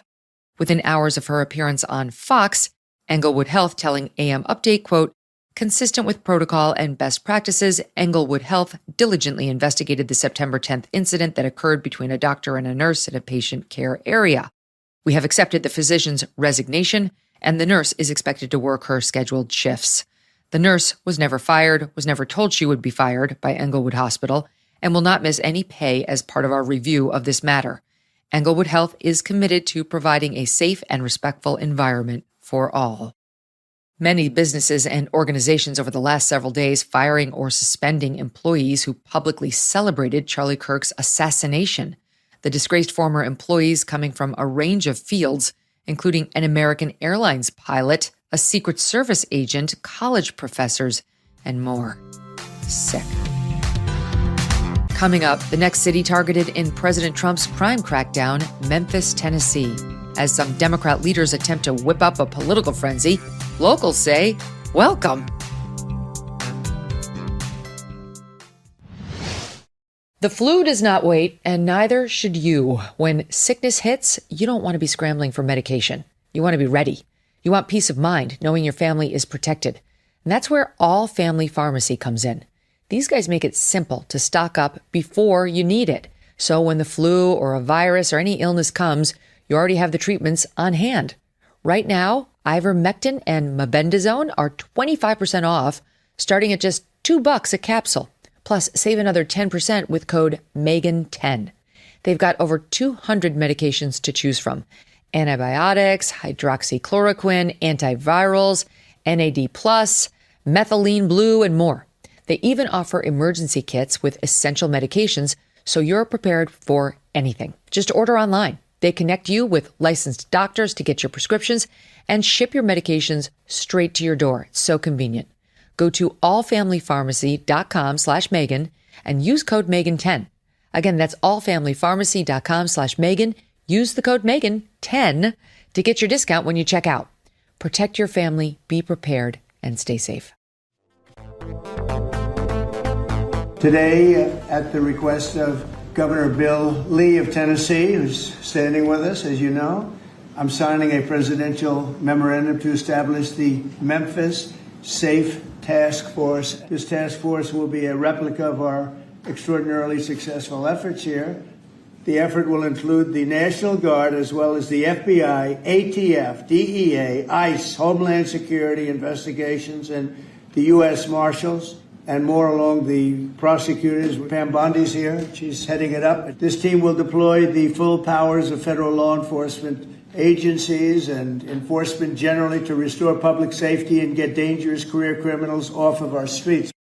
President Trump, flanked by Tennessee Governor Republican Bill Lee in the Oval yesterday, officially establishing a task force to crack down on crime in Memphis. The president hoping to replicate the success of the federal surge of troops in D.C., which resulted in a dramatic drop in crime and more than 2,300 arrests in just a few weeks.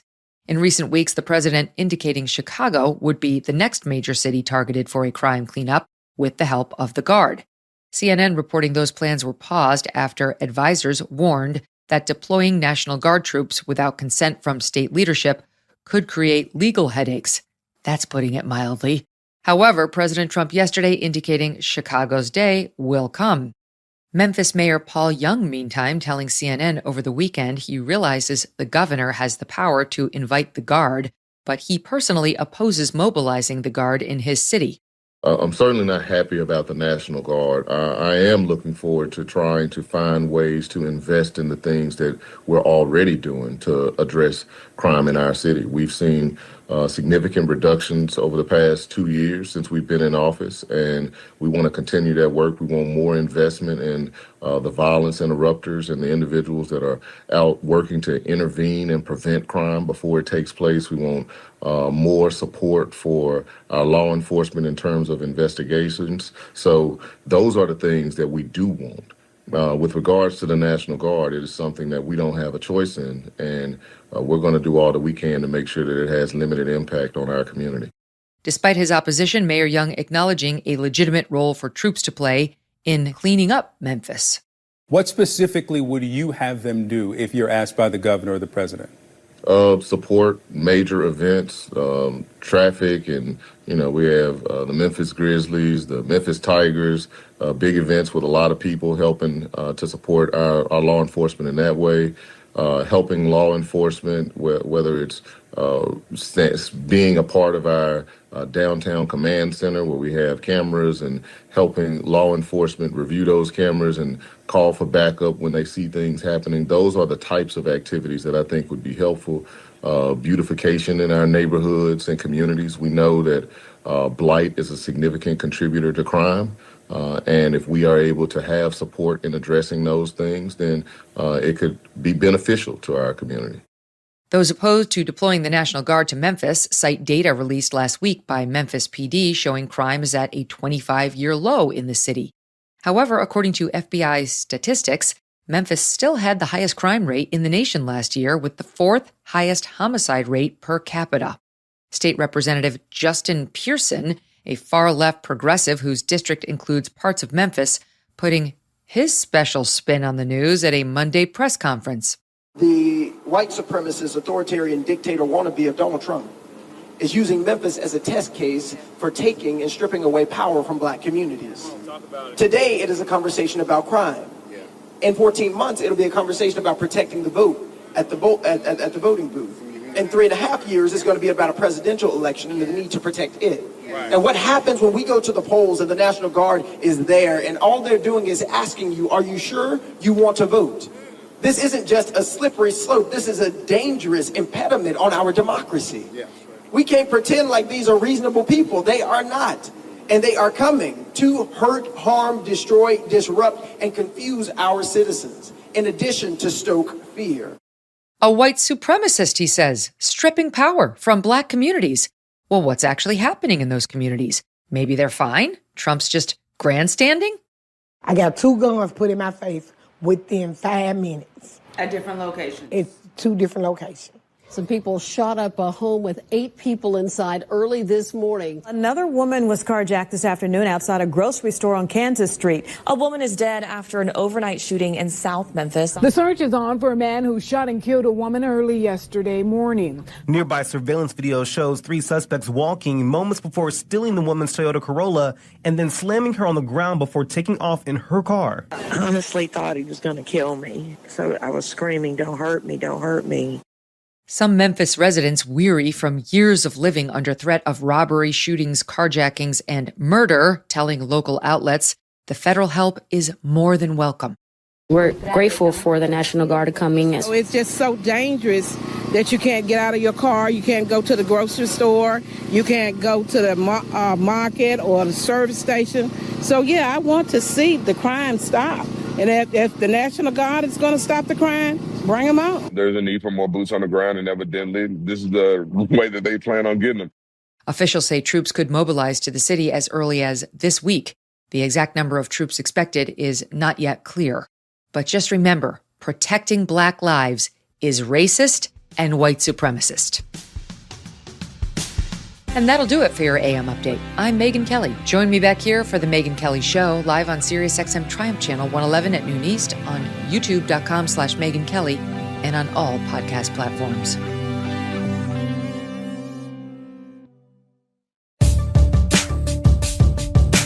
Good morning, everyone. I'm Megyn Kelly. It's Monday, September 15th, 2025, and this is your AM update. If this was MAGA and a radicalized MAGA person, I would be saying that as well. If the Friends were saying that, I would be sharing that as well. That's not what they're sharing.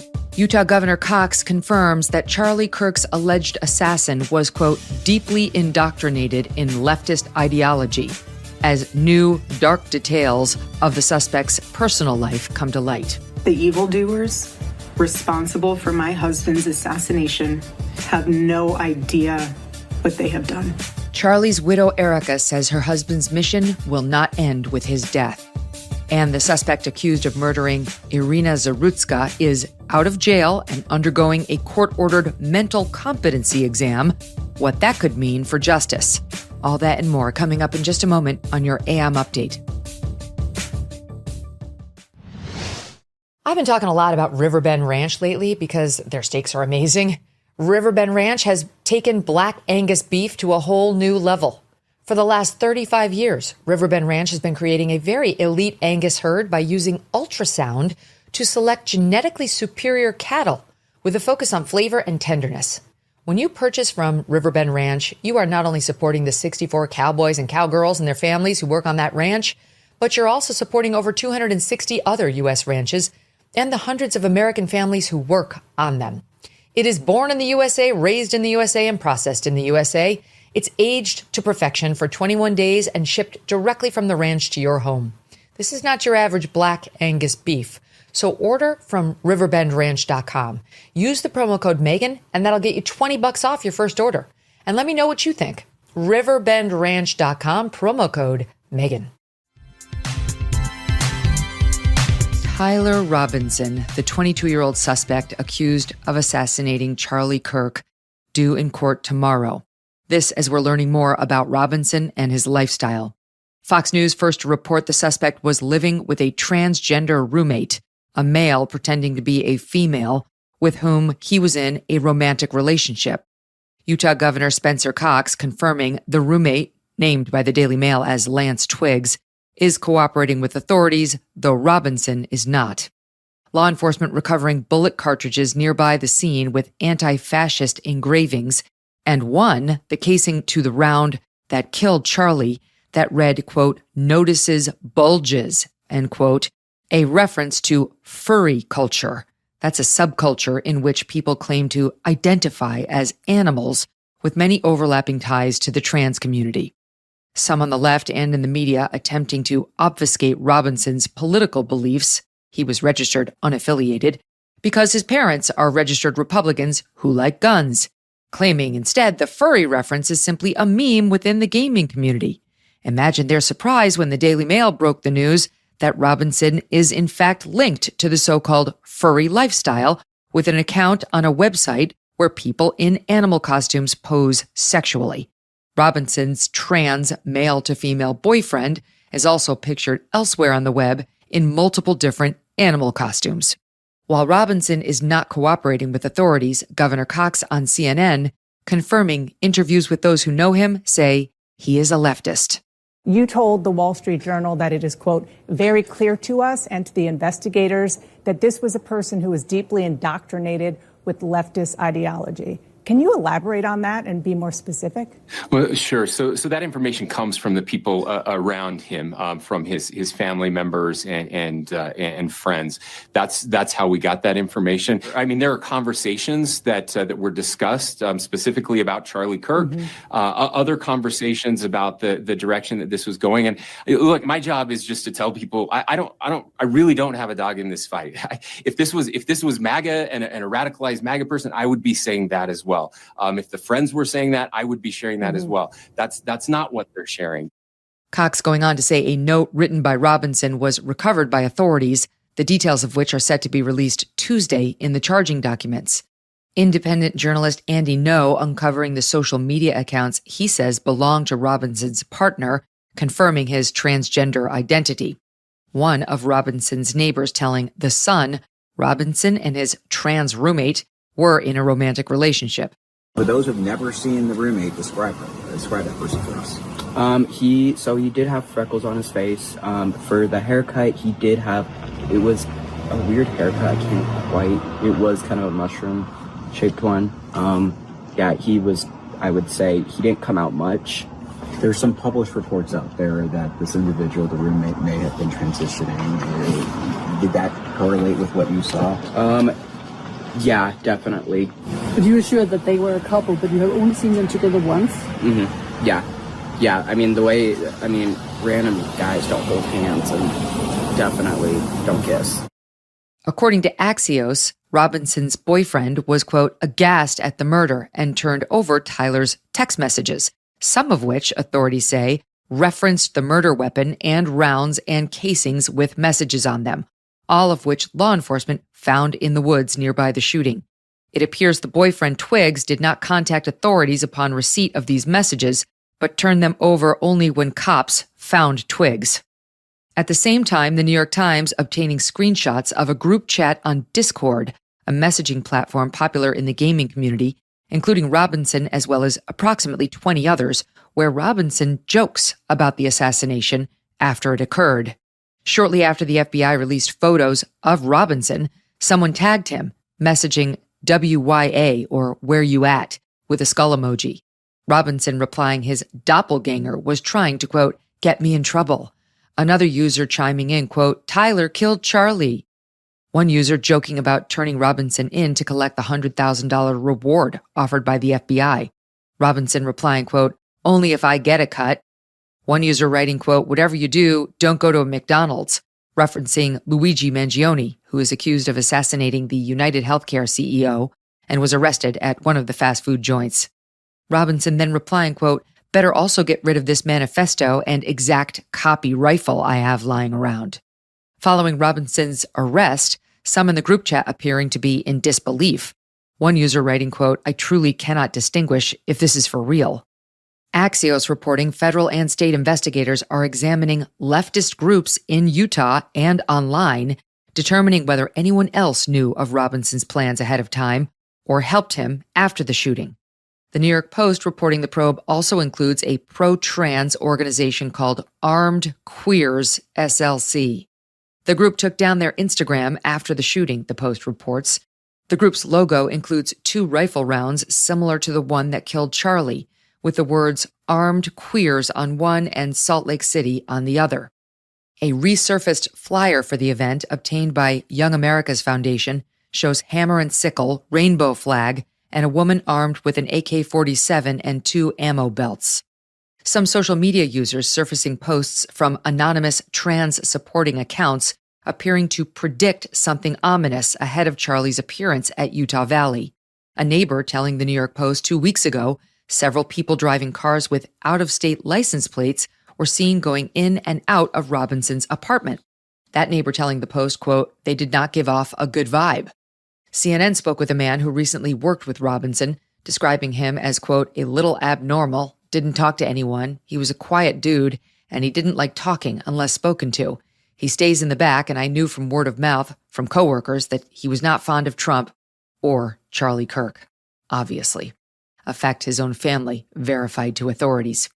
Robinson is being held on suspicion of aggravated murder, felony discharge of a firearm causing serious bodily harm, and obstruction of justice. He is expected to be formally charged on Tuesday. Governor Cox previously indicating the state does intend to seek the death penalty. Erica Kirk, Charlie's widow, speaking out publicly Friday night, her first remarks since her husband's murder. Erica opening her remarks, thanking law enforcement, the first responders who attempted to save Charlie's life, as well as those who worked with Charlie and offered their prayers and support since his murder. Reflecting on his commitment to his faith and love for his work, Erica delivered this solemn vow.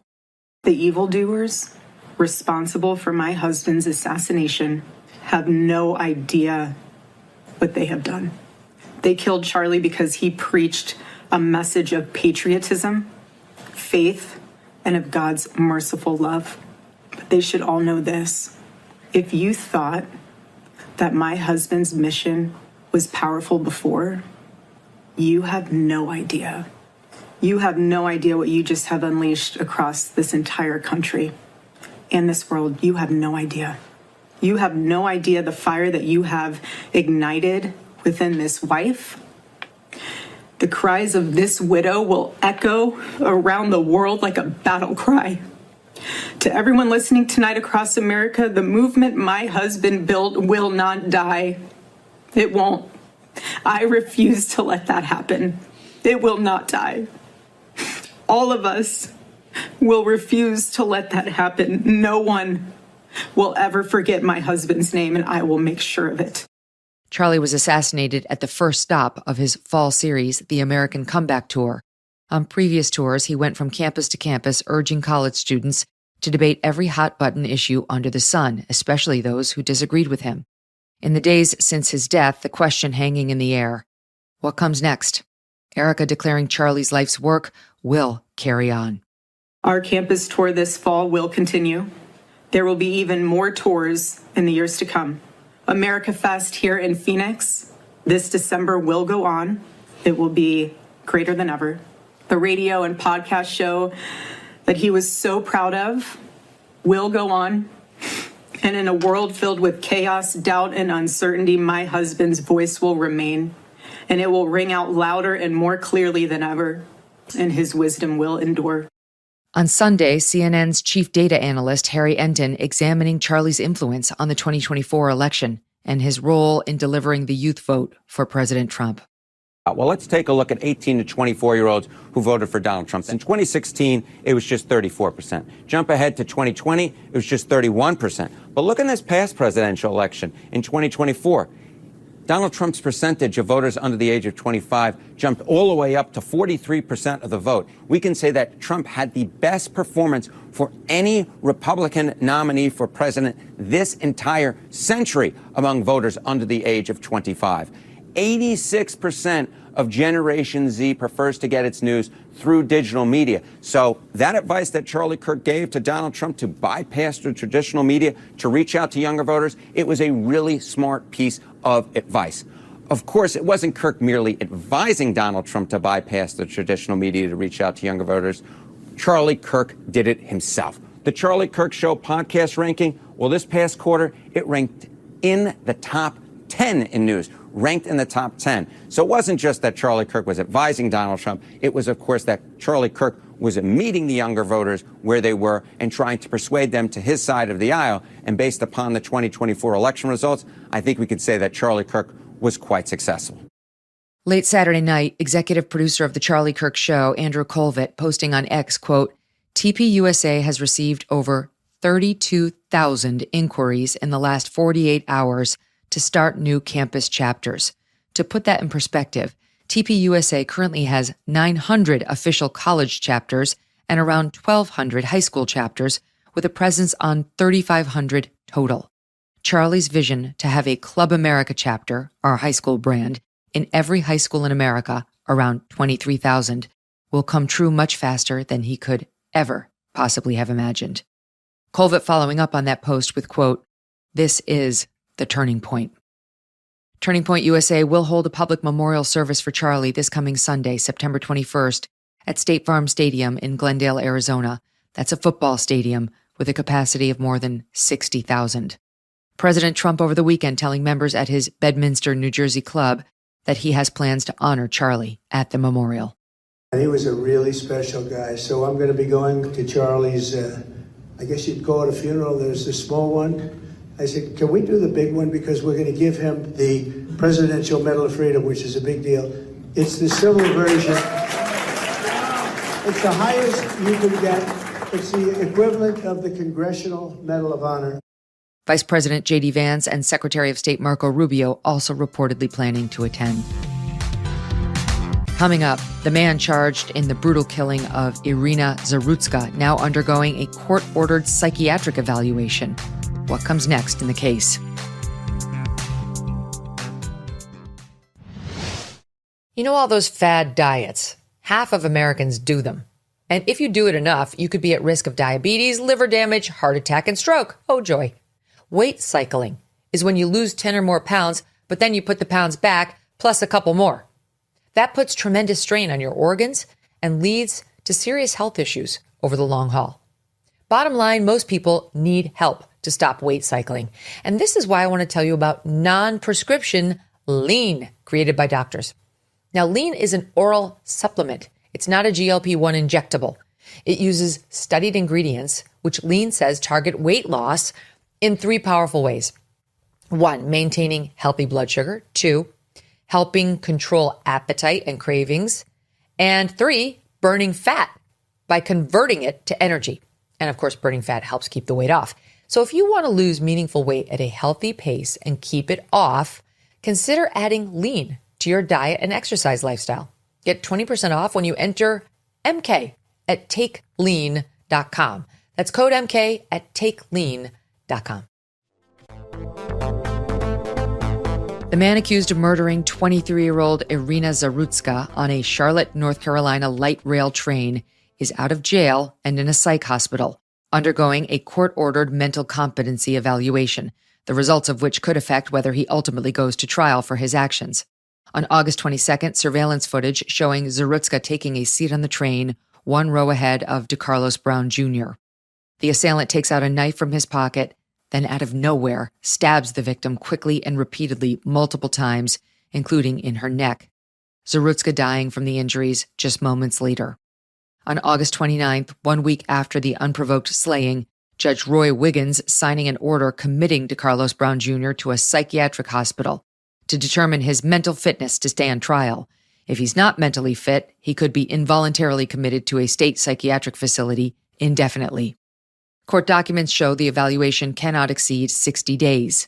WBTV in Charlotte interviewing the statewide director of forensic services, Dr. Robert Cochran, who oversees all court-ordered evaluations in North Carolina, on how the process works.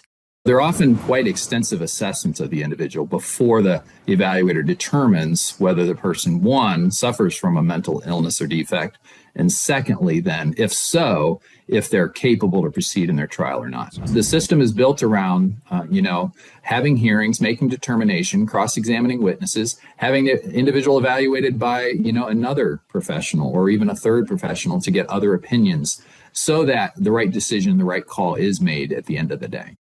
Brown broke the law many times before this one, including a 2013 conviction for larceny and breaking and entering, and a 2015 conviction for robbery with a dangerous weapon. He was well known by law enforcement and known to have schizophrenia before Irina's killing.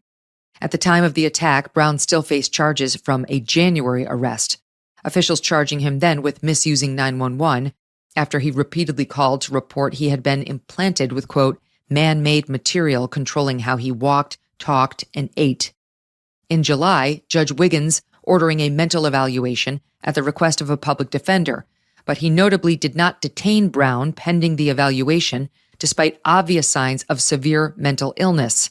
That was 7 months after Brown's initial arrest for the crime and the decision by Magistrate Judge Teresa Stokes, whom Judge Wiggins oversees, not to detain Brown nor to order a psych evaluation then. Brown's mother telling local outlet WSOC she believes the system failed her son and that he never should have been released after his January arrest. Online court records indicate the next hearing is set for September 19th, though it remains unclear whether that date will stand. DeCarlos Brown Jr. is charged with first-degree murder in state court and 1 federal count of committing an act causing death on a mass transportation system. He faces a maximum of life without parole or the death penalty. That's 2 innocent victims whose murder by catastrophic neck injury was international news last week.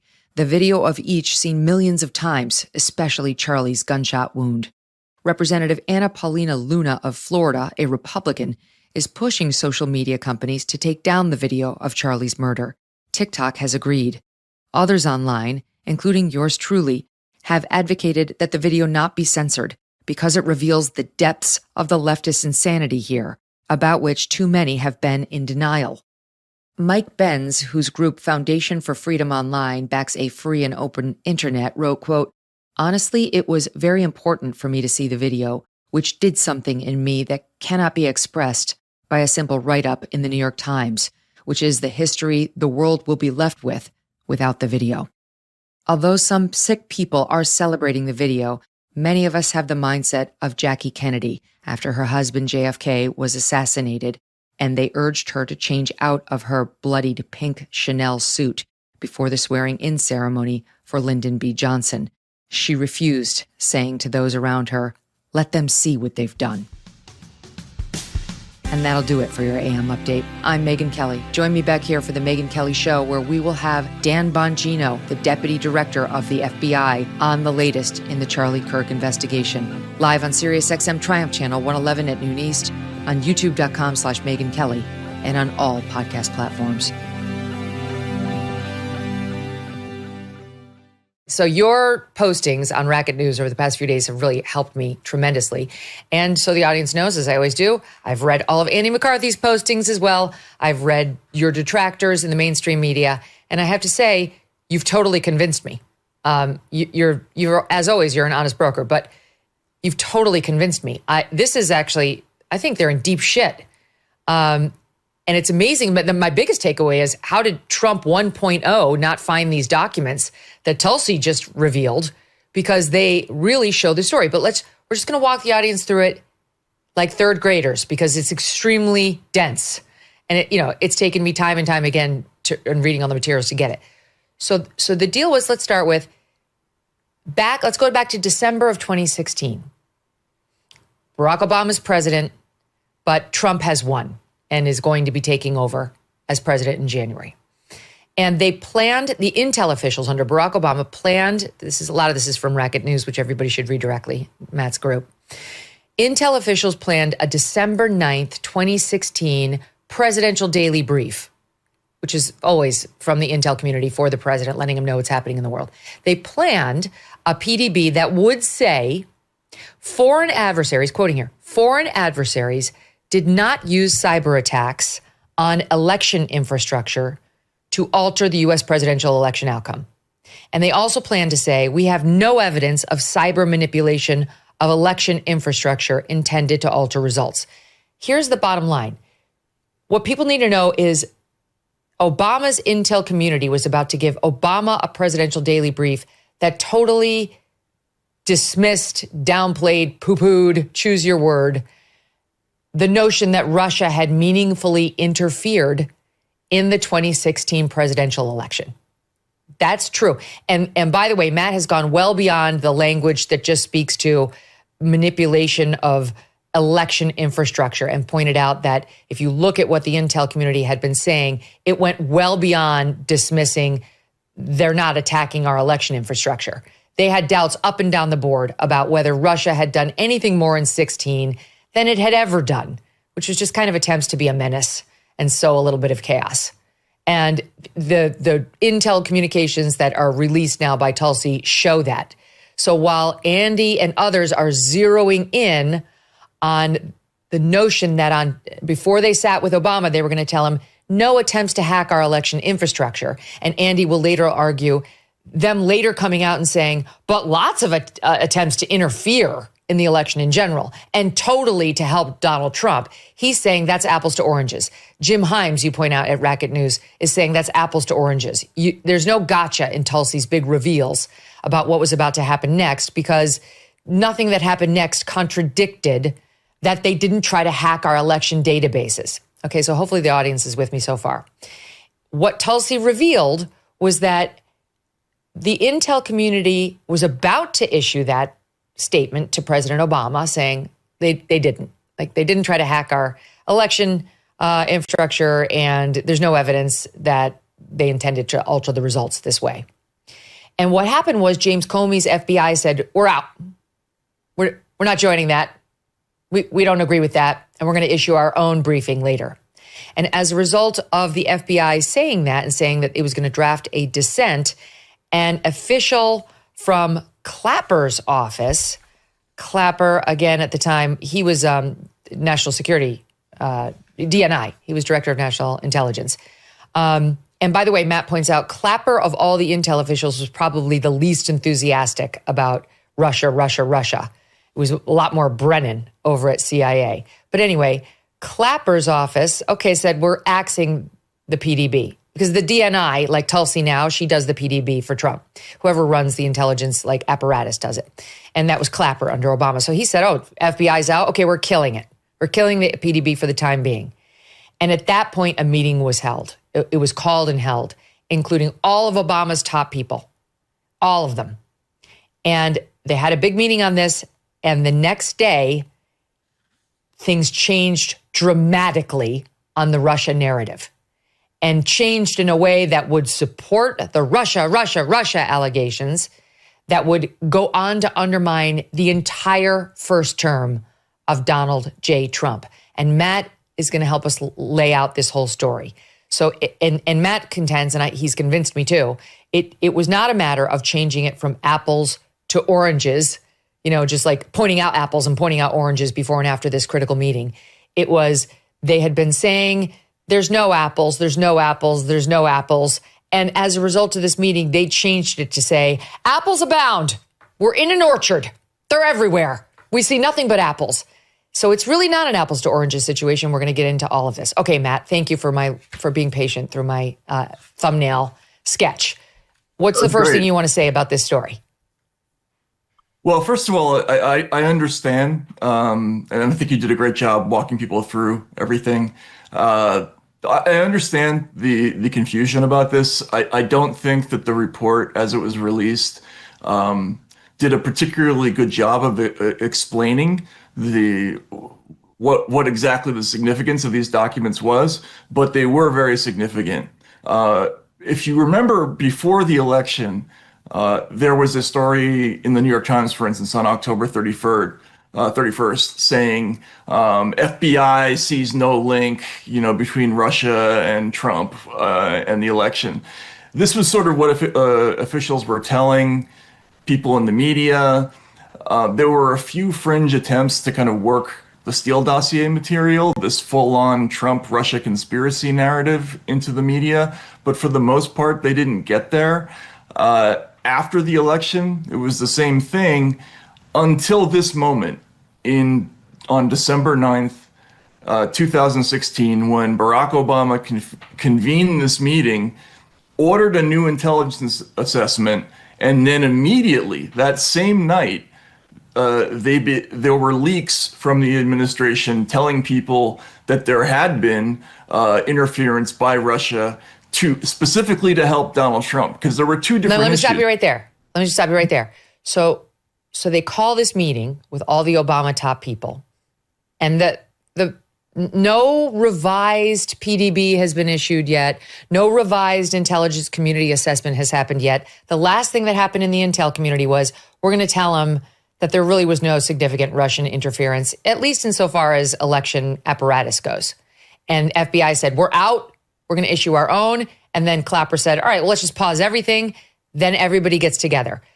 Right after that, before any revised intel happened, before anything happened, they began leaking to the media. WAPO, New York Times, CNN, saying something diametrically opposed, saying, Russia interfered. And that, to you describe that as the smoking gun that shows there had been a decision to shift the entire messaging around this in a way they thought would undermine Trump. Because why, if that were not the case, wouldn't they have just waited until they had the new and newly ordered intel assessment and then figured out what was what? Yeah, and that's really the striking set of documents is you can see on December 9th, there is an order from the Director of National Intelligence Office basically giving out directions on how to put together a new intelligence community assessment per the president's request. But as they're giving out the assignment, the homework is already published in the New York Times and the Washington Post. In other words, they hadn't even started work yet, or group work, on this assessment, and they were already telling everybody in the media what the conclusion was. So the entire work period of this had to be a sham. Essentially, they pre-concluded what was going to be in the assessment and started leaking in advance. And there's no question, it appears, that this was done at the direction of the President of the United States, then Barack Obama. They convened, it was all of his top emissaries. It was John Kerry, Victoria Nuland, John Brennan, Ben Rhodes, Andy McCabe. You point at Richard Leggett from NSA, all of these top emissaries for Obama. I mean, these are his top officials when it comes to national security. They get together and they received a group email the next day from Clapper's office. He was DNI again, headed POTUS, meaning President of the United States, POTUS tasking on Russia election meddling, asking them to produce an assessment per the president's request. Quoting there. He says the intelligence community is prepared to produce an assessment, quote, per the president's request that pulls together the information we have on the tools Moscow used and the actions it took to influence the 2016 election, an explanation of why Moscow directed these activities and how Moscow's approach has changed over time, going back to 2008 and 2012 as reference points. And you write in assessing this, in sum, just before Obama was about to receive a briefing that contained no reference to significant Russian interference, that briefing was called off and a high-level meeting of White House security officials was convened, after which Obama himself tasked them with a new assessment that would lean toward a more aggressive conclusion. The critical job of divining Russia's motives would be given to the CIA and Brennan. And I think you're suggesting here there's a reason that even though it was technically all under Clapper, who was the DNI, it was given to the CIA and Brennan, who all along had been very pro-Russia, and they knew full well he would go along to get along. Yeah, and this coincides with other information that we already had. Obviously, the CIA director, John Ratcliffe, a few weeks ago, released a note talking about how Brennan overrode the objections of his deputy director of analysis and two of his handpicked Russia experts to include Steele dossier material in this assessment. I also did a story last year with Michael Schellenberger about that, about how they suppressed dissent in the ICA that said that Russia was actually hesitant about Trump. They considered him mercurial and unreliable, and saw that Hillary Clinton represented continuity and was manageable, and they weren't so concerned about her being president. All of this was suppressed, and Brennan was the person who was most aggressive in pushing the other line. So the fact that he was in charge of divining Russia's motives, and remember, motive is a key thing here. It's not just that Russia interfered, it's that Russia interfered specifically to help Donald Trump. Those are two things. Yeah, and so he was in charge of that second part. Okay, and this dovetails with the report that's in the Federalist today, entitled by Molly Hemingway, top intelligence officials contradicted the CIA's Brennan, saying there is no intelligence to support this key Russian hoax claim. And just not to get too into the weeds, but she too is reporting that at the time, okay, so leading up to this assessment, CIA Director John Brennan was pushing Russia, and that top officials working on this intelligence community analysis about Russia's alleged interference went to him and said, we don't have it. And we definitely should not be including in this thing the so-called key judgment, which is an important intelligence term, that Russia interfered specifically to help Trump. We do not have that, and you should not put that in there. And her reporting here, dovetailing with what you just said, and you've reported, the senior intelligence officials pointed out the lack of evidence to substantiate that claim. Quote, "We have no intelligence to directly support this aspiration point," said one member of the group. The official worried that the inclusion of that claim would, quote, "open the intelligence community to a line of very politicized inquiry that is sure to come up when this paper is shared with the Hill," meaning when it goes more public. And the Ratcliffe analysis, so that's Trump's current CIA director, he just last week took a look at all of this, and he just concluded that the inclusion of that term, that this was a key judgment, that Putin was trying to help Trump, saying that the inclusion of that he noted the risks of including poorly supported judgments, since skeptical readers are inclined to reject an entire analysis if a single judgment appears exaggerated, biased, or unsupported. It goes on to say, this is from, I think, this is Molly writing, "The experts did not disagree that Russia had continued its practice of attempting to sow chaos in presidential elections. They believe the intel indicated Russia sought to weaken presumptive winner Hillary Clinton, and those efforts may have indirectly helped Trump. But they were concerned about the lack of evidence for the claim that became a cornerstone of the Russia collusion narrative, in which Trump was accused of conspiring with Russia to steal the election." The official who was objecting to all of this wrote in December of 2016, "Can you really prove Moscow was trying to get Trump elected?" Since President Trump was sworn in, his administration has made enormous progress at a breakneck pace. But don't forget, while they're moving mountains for the good of the nation, you've got your own personal savings to worry about. And one of the best ways to look after your savings is through diversification, particularly with gold, like from Birch Gold Group. In the past 12 months, the value of gold has increased by 40%. OMG. Central banks continue to bolster demand for gold by buying in record quantities. Global instability and tension is high, and Birch Gold makes owning physical gold extremely easy. Easily convert an existing IRA or 401k into a tax-sheltered IRA in physical gold, or buy some to store in your home safe.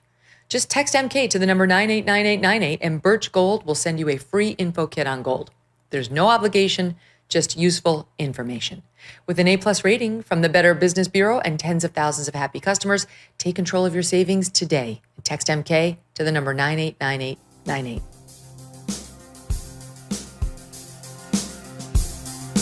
Thanks so much for watching. If you like what you just saw, hit the subscribe button for more clips and full episodes. Yesterday, the Director of National Intelligence, Tulsi Gabbard, released the declassified 2020 House Intelligence Report. Okay, now just follow with me. We already talked about how in 2017, the intelligence community issued this assessment. It was just before Obama left office. Well, then in 2020, Trump's now president, and the House Intelligence Committee issued its own report looking back at that 2017 Intel Community Assessment, or ICA. They'd been working on it since they came into power at the beginning of the Trump presidency. And by the time they actually issued it, Adam Schiff was running the committee, which is why the 2020 House report gets buried, and we're only now seeing it today. All right, but that 2017 Intelligence Community Assessment is the one that we've been discussing this week with Matt Taibbi and others. That's the one that concluded Vladimir Putin not only interfered in the election of 2016, but that he, quote, aspired to help President-elect Trump's election chances. That's the important one to keep your eye on. This newly released report from the House in 2020 that we're just now getting to see includes some bombshells about the Russians' intel on Hillary Clinton's health, which we've never seen before. If they wanted to help Hillary so badly and hurt Trump, reverse that. If they wanted to help Trump so badly and hurt Hillary, why didn't the Russians release that? plus the lengths that CIA Director John Brennan, who really is emerging as the villain here, went to include the now discredited Steele dossier in the annex to that January 17 report, because it included the real dirt he desperately wanted. It was really his main hook to say that Putin wanted Trump. And now we've seen a look at the other 3 alleged hooks, and as Matt Taibbi's going to tell us, they're even lamer than we suspected. It's worse than we feared. But when we learned in this 2020 House document we're just now seeing that Brennan, who was running CIA under Obama, was confronted by a CIA officer about the flaws in the dossier. The guy was like, dude, we can't rely on this. We can't use this to say there was aspiration to help Trump. We shouldn't be sticking it in the annex to our report, or relying on it in any way. This needs to come out. It's fatally flawed. Brennan allegedly said, quote, yes, but doesn't it ring true? Holy cow. Joining me now to react to all of this and more is Matt Taibbi. He's founder of Racket News on Substack and co-host of America This Week podcast. He's been owning this beat, for years now. Matt, welcome back. So we lit up the internet with our segment the other day, and here's part two. Just to be clear, earlier this week, I actually wrote this down. I rarely write down what I'm going to say, but I just didn't want to forget it because there's so many moving parts.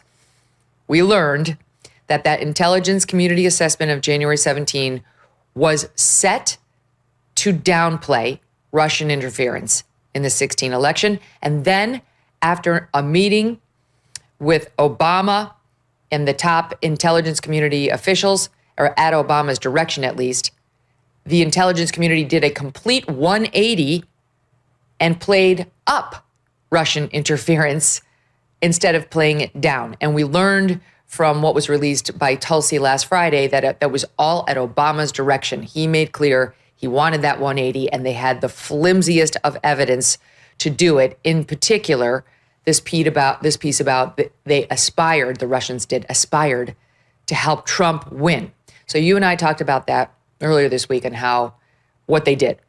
What we've seen in the release that came yesterday is this House intelligence report from 2020, buried up until now, that shows just how flimsy the evidence supporting that aspirational point was. Yes, Steele dossier, we knew that one sucked, but we didn't know about this Brennan quote, has the ring of truth. And the other alleged supporting evidence was even flimsier, arguably, than the Steele dossier. Do I have it right? Yeah, so that's pretty much it. You got it, Megyn. Yeah. Okay. So to go through, like when you saw what was released yesterday, this House Intel report, first of all, why was this buried when Andy McCarthy, who's again dumping on the story, he points out, hey, that House Intel report was largely put together by Kash Patel, who was a committee staffer at the time. And like it was a Republican-controlled House for a couple of those years. And even when it became a Democrat-controlled House, there were Republicans who knew about this. So why did this report stay hidden up until 2025? Okay, that's a really interesting question, Megyn, and it's got a fascinating answer that should give everybody a lot of pause. So as you correctly note, this investigation, the bulk of it was done by a team that was assembled by then Chairman Devin Nunes of the Devin Nunes in 2017 and a little bit of 2018, if I'm not mistaken. So there were two teams. One of the teams put together what was later called the Nunes memo. If you remember, that was the one outlining the abuse of the FISA system. Everybody dumped on that, and then there was an Inspector General report that came out a year later that completely vindicated it and proved that it was true. Well, the other half of this team, there was a small unit that worked out of a little room in the CIA headquarters, a little room at Langley, and their work product was locked in that secure vault the entire time. And it has not been allowed out since then. Through all the different political situations you mentioned, it was still there even up until about 3 weeks ago. You might have noticed the House Intelligence Chair now, Rick Crawford, he complained publicly to Donald Trump and said that there was a whitewash going on. My understanding is that Trump interceded and resolved some kind of conflict that had been going on with the CIA, and now, as a result, the document was finally returned to the Hill. So anybody who was thinking that it was just sitting there in Congress awaiting release, no, it wasn't. It was locked up and classified the entire time. Wow. Okay, so now we've gotten a look at it. And this is in part what we've learned, that they concluded in this House document that the Intelligence Community Assessment, or ICA, of January 17 was subject, quoting here, to unusual directives from President Obama and senior political appointees, particularly CIA Director Brennan. Unlike, still quoting, routine intelligence community analysis, this ICA was a high-profile product ordered by the president, directed by senior IC agency heads, and created by just 5 CIA analysts using one principal drafter. Production of this document was subject to unusual directives from the president and senior political appointees, and particularly Brennan.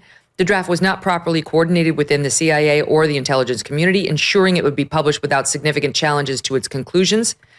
And then it goes on to say, hold on, the judgment therein that Putin had a clear preference for Trump and, quote, aspired to help Trump's chances at victory did not adhere to the intelligence community's standards and was based on potentially biased and implausible information that Brennan ordered published. Your headline in your document is, it's worse than we thought. And I think that's based in part on what now we see the full panoply of information that Brennan used to get to that conclusion, that because it matters. Everybody who's defending what Obama did says, we knew the Russians interfered. Stop trying to tell us the Russians didn't interfere. That's all we ever said. That's not true. They did say more than, they said the Russians interfered because they wanted to get Trump elected and that Trump colluded with them. Collusion fell apart, but they still hung on to, but Putin interfered to help Trump. So in other words, the election was unfair, and it was unfair in Trump's benefit because that's who they meant to help. That has now fallen apart. And now we're seeing how that other lie got shoved out there. By the way, that lie was the basis for the collusion narrative too. Now we're seeing how that other lie got pushed out there by Brennan at Obama's direction, and we're seeing what Brennan used to push the lie. One was Steele dossier, which this points out as it fell apart, and the guy went to him, CIA analyst, to say, it's fallen apart. We can't use this. He said, yes, but doesn't it ring true? Which is an outrage. That in and of itself is a scandal. But there are 3 other legs to this stool, which are equally, if not more, pathetic, Matt. Let's talk about those. And you're right. The response to this whole thing from everybody has been, well, yes, we knew the Steele dossier was included in this report. And yes, that was bad, kind of a black eye. But, as the Washington Post put it the other day, there had to have been better updated intelligence that they got in the meantime that pointed to to Putin interfering specifically to help Donald Trump.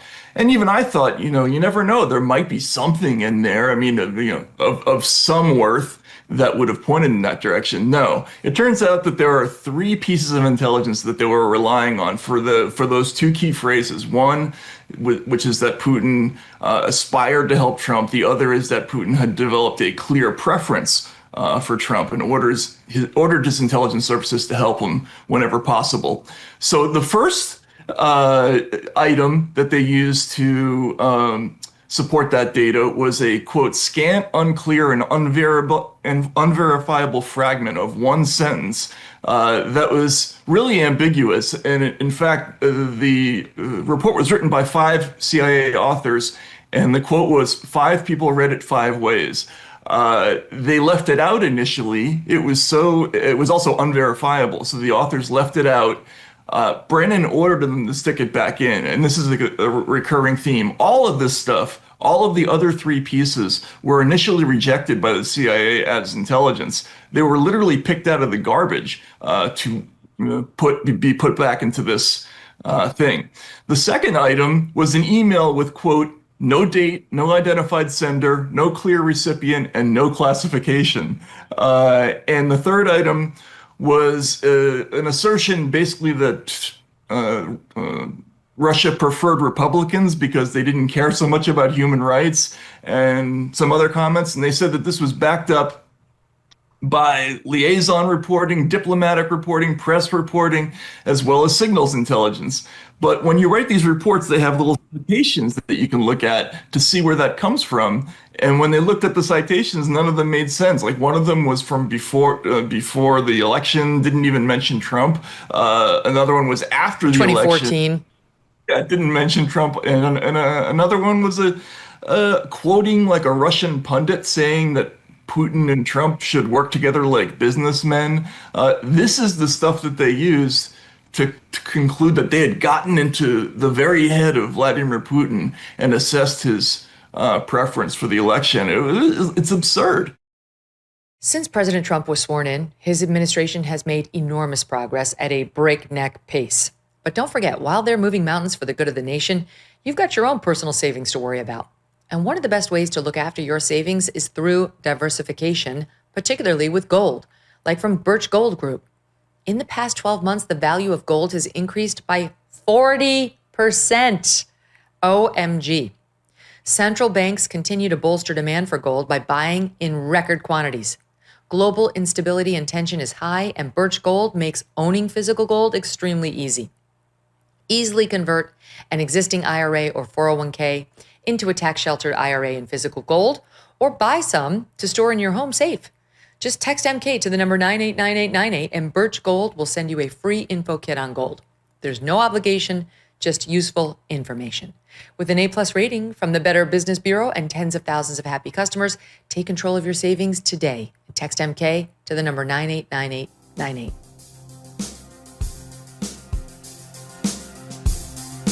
Thanks so much for watching. If you like what you just saw, hit the subscribe button for more clips and full episodes.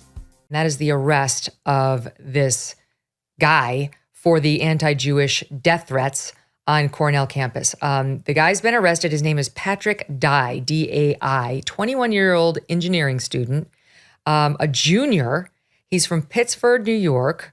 He posted messages on this online campus chat thing like, fuck Israel, you should slit the Jews' throats. He personally threatened to kill Jews. He said he was going to bring an assault rifle to campus, and on it went. Now his parents are speaking to the New York Post saying he was depressed. He was severely depressed, and that's what led him to do it. I don't know, Maureen, whether he was depressed. I don't really care whether he was depressed or not. That kind of rhetoric actually can get people spun up. Maybe he was planning on doing it himself. Maybe he wasn't. But it's just probably the most extreme example of what we're seeing on so many college campuses right now. It is. And I was having this conversation last night, actually. I find it all the more shocking it's happening in New York, a heavily Jewish city. I find it shocking the level of anti-Semitism that has sprung up in just the past few weeks that now feels emboldened to be out in the open. I was listening the other night to a student who had been behind the barricaded door at another university in New York City. Cooper Union? Yes. She was saying something that I found had been left out of a lot of reportage, which was the Jewish students who were taking refuge in this room got in this room, closed the door, and then realized the door did not lock from the inside. The door only locked from the outside. So here are these pro-Palestinian agitators coming after them, and you can only imagine the thoughts that are going through their minds. All they have to do is lock the door, set a fire. I mean, nothing is off the table right now. Mm-hmm. And it feels a little bit, it's a low bar to say it's heartening that this student has been arrested. Yeah. One of many who have given voice to this. Who knows if they even would have sent the cops to go look into this if finally they hadn't gotten loud at Cornell. The Jewish students there have been through it these past few weeks. Like Cornell's done absolutely nothing. I mean, they've really let these Jewish students, fend for themselves. Don't go to the dining hall. You might not be safe. That's not the answer. You will go safe. You will be safe. I, as the president of the university, will eat there every night myself to make sure that you are safe. And I will spend endowment money to bring in security, to bring in police. It's not you stay home. So great. Okay, they arrested the guy who was making actual death threats, but I'm not exactly ready to take out my violin for the administrators. Never mind this guy. Did you say, Steve, that we have that soundbite Maureen was talking about of one of the girls who was in Cooper Union? Oh, okay. Okay, let's play stop 4. These are ripping posters down. These are innocent civilians in Israel. Fuck you, Israel, bitch. What? Fuck you. These are our family members. We have family there. Fuck you, bitch. Fuck you too, bitch. Fuck you.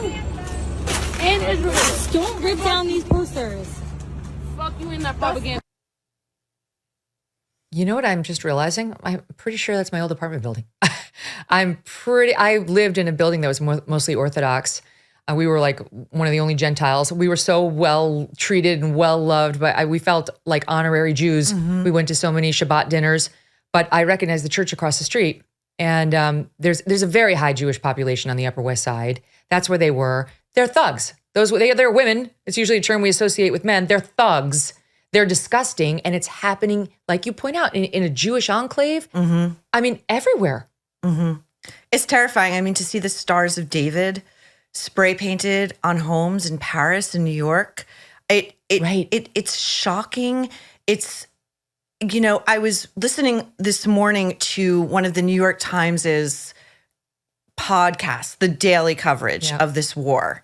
And they devoted half an hour to talking about how unfair it was of Israel not to give the Palestinians and the world at large basically their playbook for how they're going to retaliate, how they're going to try to recover these 200 hostages that, let's be real, Hamas is using as human shields. Mm-hmm. To see these protesters, many of whom in New York City identify as non-binary, LGBTQ+, waving the Palestinian flag, when this is a group that would throw you off the nearest roof at the first available opportunity, is mind-blowing. And to your point about the universities and their spineless reaction to this anti-Semitism, all you have to do is imagine any other cohort threatened in such a manner, any other minority cohort, and the reactions on these left-leaning campuses. Mm-hmm. They say that the way to determine whether it's anti-Semitism, because you can criticize the Israeli government all you want. Mm-hmm. I mean, many in this country have been doing that very robustly for the past year plus, as they've had this massive judicial dispute over there, the internal Israeli politics. Many people have been critical of Israel, of Netanyahu. That's not anti-Semitism. This is.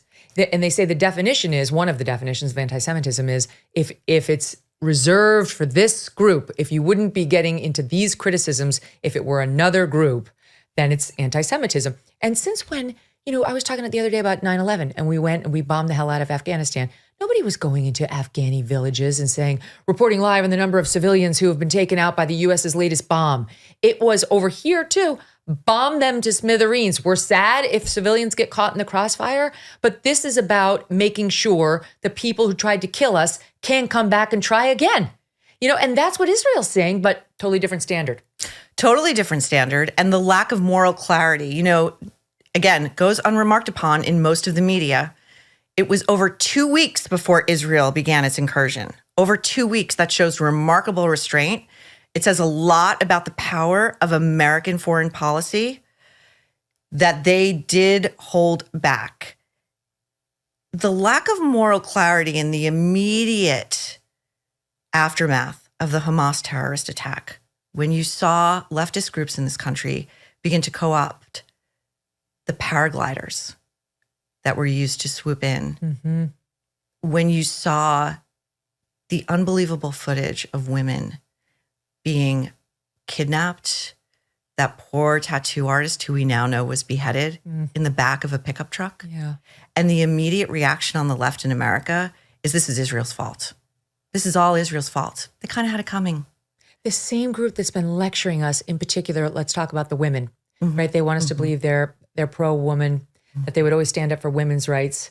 And they're like, there's no proof of rapes. Okay. So there are tons of proof of rapes. There's first-hand eyewitness testimonials. There's women with bloody pants who then got their brains blown out. We could go down the list, but that's not good enough for them. I don't know what is proof if one person coming and saying, I saw the woman get raped next to me isn't proof. What is? But how about murder? Does that get you upset? Because there's a lot of women murdered. That's not good enough either.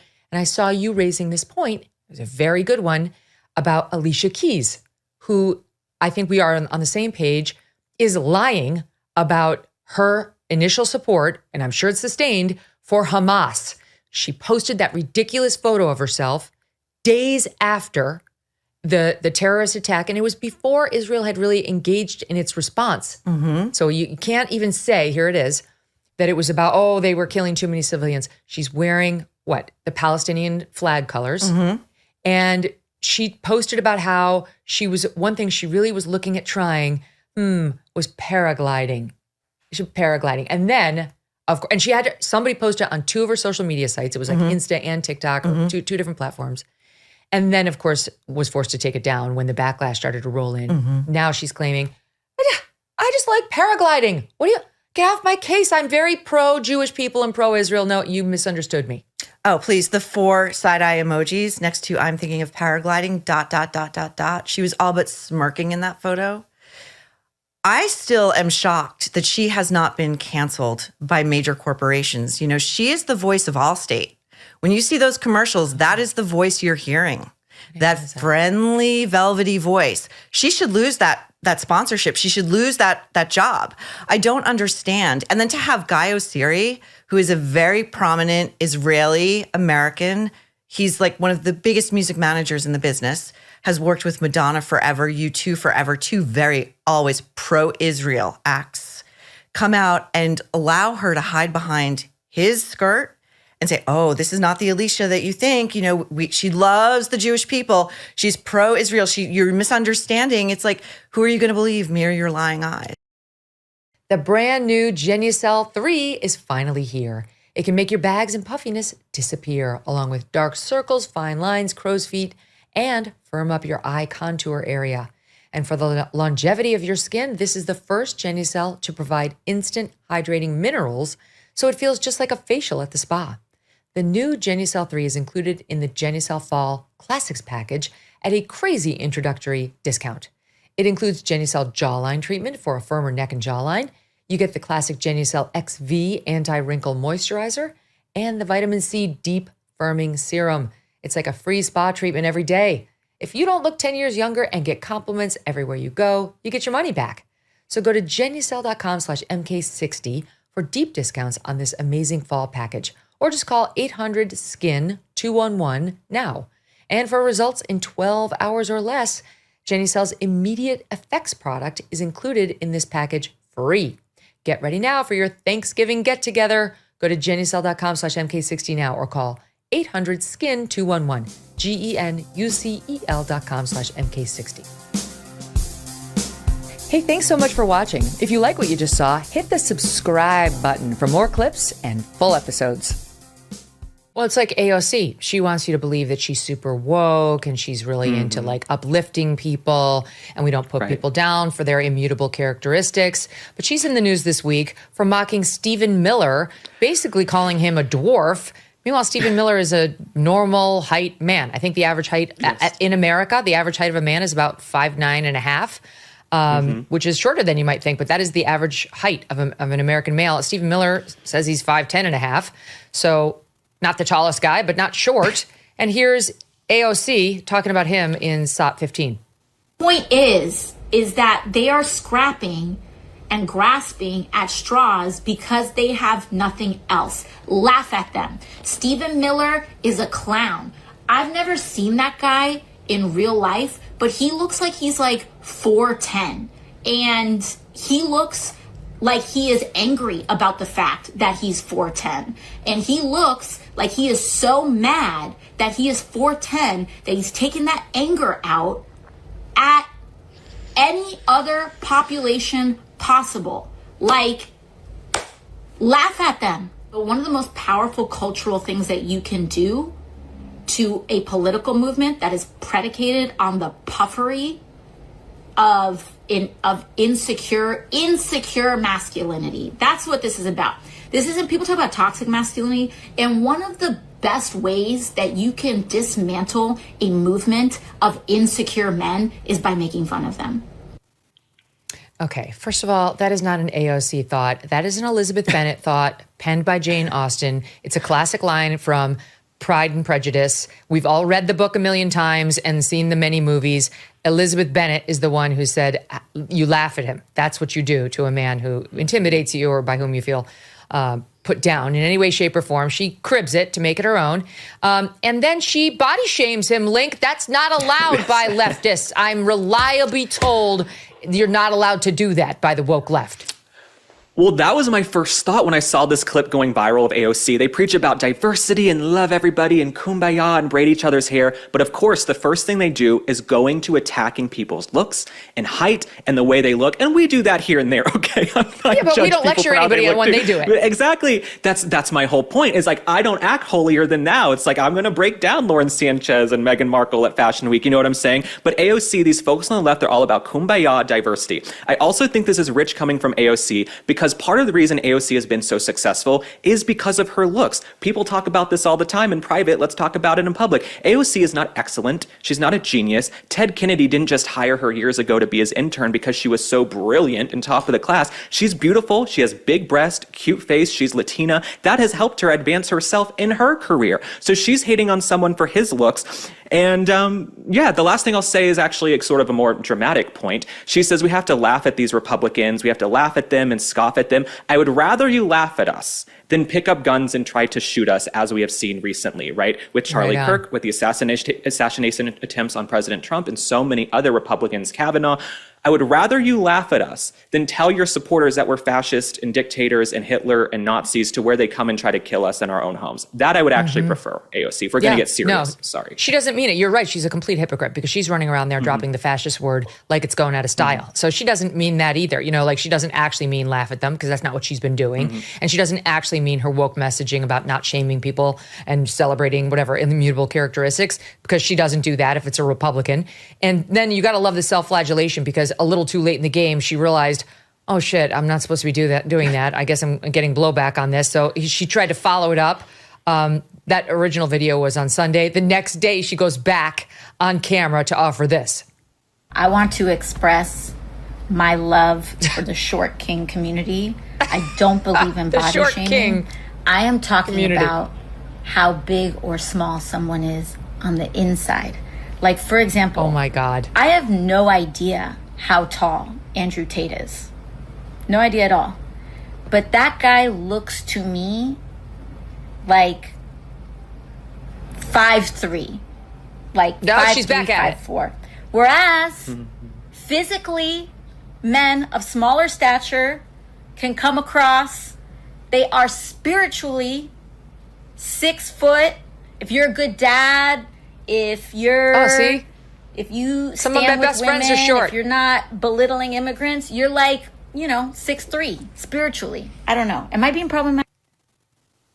Yes, you're being problematic and dishonest and a hypocrite. Do you? I was talking about how tall or short they are on Mentally. the inside. Yeah, that's what I used to think when I was dating. Yeah, I'd go on a date and the guy would be, 5'2" on his profile. He'd say he's 5'10". He's tall on the inside, okay? He's tall in his brain. But yeah, no, AOC, I don't think anybody should be taking her seriously. God, she's really just such a joke. I don't know. AOC to me is just such a joke. I don't know why she's even, put on this pedestal as this leader of the Democratic Party. She has no accomplishments, right? I remember when she first got in, remember she was doing those sit-ins in Nancy Pelosi's office and causing all this trouble. That AOC, I respected a little bit more because at least she was trying to buck the system and sort of take on the system. Now, she was out campaigning with Joe Biden, wearing the aviator. She's just another member of the swamp. She doesn't have that cool factor. She's not taking on the system anymore. So AOC can sit there and do her little Instagram videos. Why doesn't she actually go have some legislative achievements? That would be sort of a first for her. Well, I look forward to taking her advice and making lots of fun of her. The internet right now is commenting on how she's gained a bunch of weight and they're calling her abuelita. So, okay, let's do that. Okay, that's what she wants done. Okay. It's because AOC has been able to coast on her looks for a long time. And people talk about this in DC privately. I'm just bringing it out in the open. AOC, the fact that she's very beautiful and voluptuous and has a little waist, that has helped her in her career. Well, I just have to be honest and say it. And so now when she looks going a little bit different direction, you're going to get called out. You're going to get called out. Yes. Yeah. The internet is pretty clever, I have to say. AOC and the O is for Ozempic. Did you know gold is up around 40% this year? That's not speculation, it's reality. And if a portion of your savings is not diversified into gold, you are missing the boat. Here are the facts. Inflation is still too high. The US dollar is still too weak. And the government debt is still growing. This is why central banks are flocking to gold. They're the ones driving prices up to record highs. But it's not too late to buy gold from Birch Gold Group and get in the door now. Birch Gold will help you convert an existing IRA or 401k into one in gold. You don't pay a penny out of pocket. Just text MK to 989898 and claim your free info kit. There's no obligation, just useful information. The best indicator of the future is the past, and gold has historically been a safe haven. Text MK to 989898 right now to claim your free info kit on gold. MK to 989898. Protect your future today with Birch Gold. Thanks so much for watching. If you like what you just saw, hit the subscribe button for more clips and full episodes. I wanted to do one more soundbite from the AOC Bernie interview before we completely move on from that, because it was kind of interesting and maybe potentially telling, and it was on the subject of whether she's going to challenge Chuck Schumer in his next senatorial bid. Here it is. But are you saying that Senator Schumer should not be worried about a primary challenge from you? I mean, all right. No. Let me jump in on this one. This is what we're talking about. That's exactly what we're talking about. This is what we're talking about. You have a country that is falling apart. We had a housing crisis, a healthcare crisis, an education crisis, massive income and wealth inequality, a corrupt campaign finance system, and the media says, "Oh, you're going to run. What are you going to run for?" Nobody cares. She'll run more towards Nobody cares. It's the House Speaker and President Trump and the Vice President saying it. All right. Pardon? Well, of course, they're saying it to deflect attention away from the real issue. Exactly. And here, let me tell you what the real issue is. Let's see if CNN talks about it. And you'll just have to wonder because we cut the soundbite too early. Okay. A billionaire. Why it was about healthcare, but why such an adverse reaction to the subject of whether she's going to challenge Chuck Schumer in a primary bid? She kind of had that blush, didn't she? That the first thing before she started gesticulating wildly. Listen back to I thought she said no at the beginning and then spun that into something else. She did say no, but she might have been saying no. That's not what I'm saying. So I mean, right when you say this, when you do this, well, this is what the media does. This is the problem. It's not. It's actually that is the problem with politicians. It's a totally sensible question. It's a question that New Yorkers want to know, that people that are interested in politics want to know, that America would like to know about.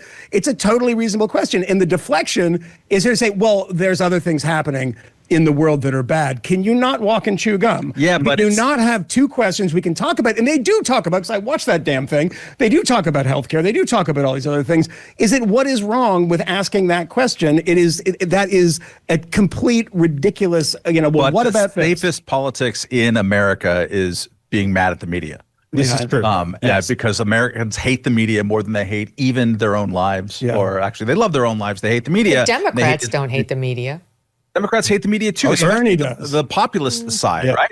Populism, there's a reason why Bernie and Trump both kind of rose up at the same time. And that part of the Democratic Party has always had something against the media. I covered the Ralph Nader campaign in 2000 when he got 2.7% of the vote. He was against the oligarchs in the media and the corporate media this and the corporate media that. Every single day, he wouldn't stop talking about it. And it's popular because people do feel alienated from the media. I think their analysis of the media has been absolutely wrong for a really long time. And they will say with a straight face that the media is run by Republicans and corporate lobbies. And they've been saying that for 30 years. They're wrong, but it's a popular message. You can always blame it. I was once moderating a Libertarian Party debate, God help me, like presidential debate. I know, back in like 2016 or something. And one of the candidates just decided, and he's a guy I know, and am friendly with, but he decided to take a perfectly normal question like, would you abolish everything? And then that's the problem with the media. And then afterwards, he's just sort of like sheepishly like, I got to do that. The problem with the media is they don't pay attention. I'll give an example of this on the kind of left version of this is John Oliver, who is apparently a comedian, but he has a show on HBO. And he did a whole piece on my friend Barry Weiss the other day. And in the lead up to it was so dishonest. Keep going. Oh, horrible. But in 10 minutes, he's like, the corporate media. And he talks about Jeff Bezos and the guy who owns the LA Times now, Patrick, whatever his name is. Soon Xiong. Soon Xiong, and he's been on your show. He's a bit maha. Jeff Bezos, who's nobody's idea of a conservative, but he's been, say, let's make the editorial page of the the Washington Post free minds and free markets like reason. So now he's in the sights of people like this.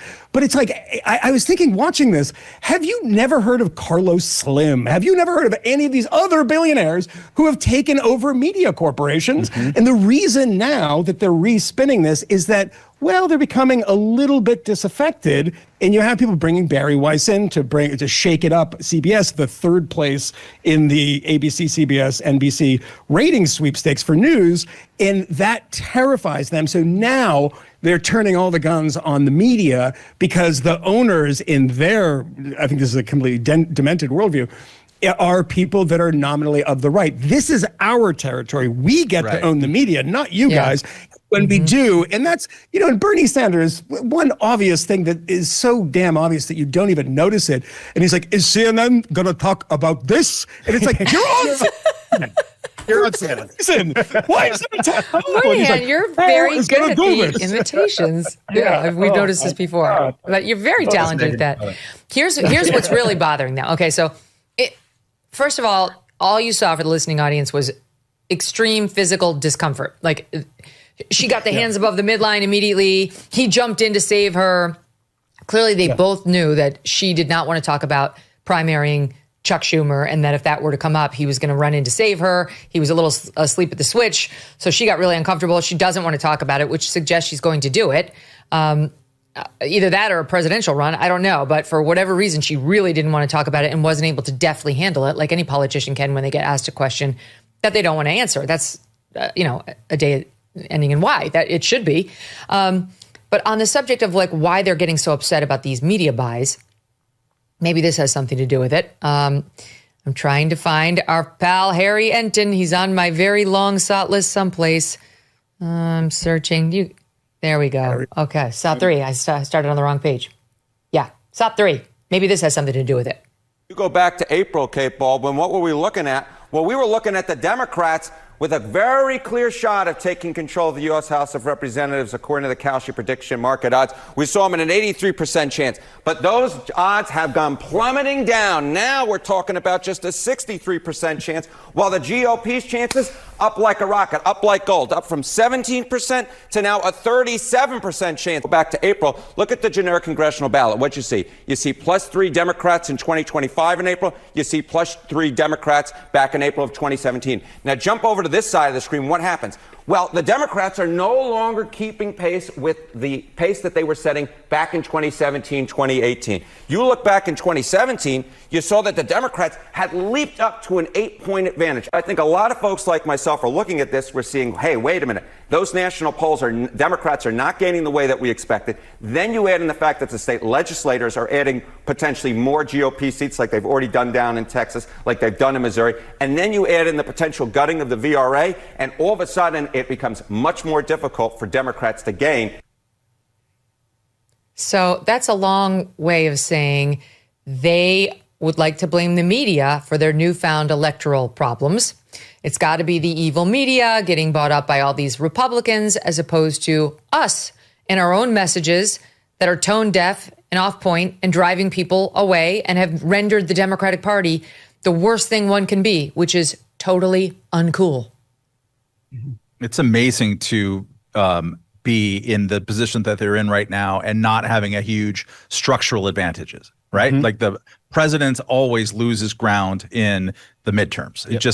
It's unless you are Bill Clinton and it's you're in the middle of an impeachment process in your second term, which sort of creates a boomerang effect. And the averages are staggeringly high. Donald Trump is a divisive, polarizing politician who his numbers never go too low, but they never go too high either. And he's been around for a long time. And there can be people who like him and they just have Trump fatigue enough already with all the craziness. It's incredibly favorable atmosphere for which them to run, and they're doing this not greatly. I think it's incredibly damning of where Democrats are right now. You got Trump fatigue, but you've also got resistance fatigue. I think a lot of people are exhausted by the hyperbolic rhetoric about fascism is coming, even while you're seeing these somewhat controversial policies where the National Guard gets deployed in Illinois, and you've got this No King's Day response, and there's scenes of tear gas. There are these scenes of people being grabbed up in courthouses and various other places.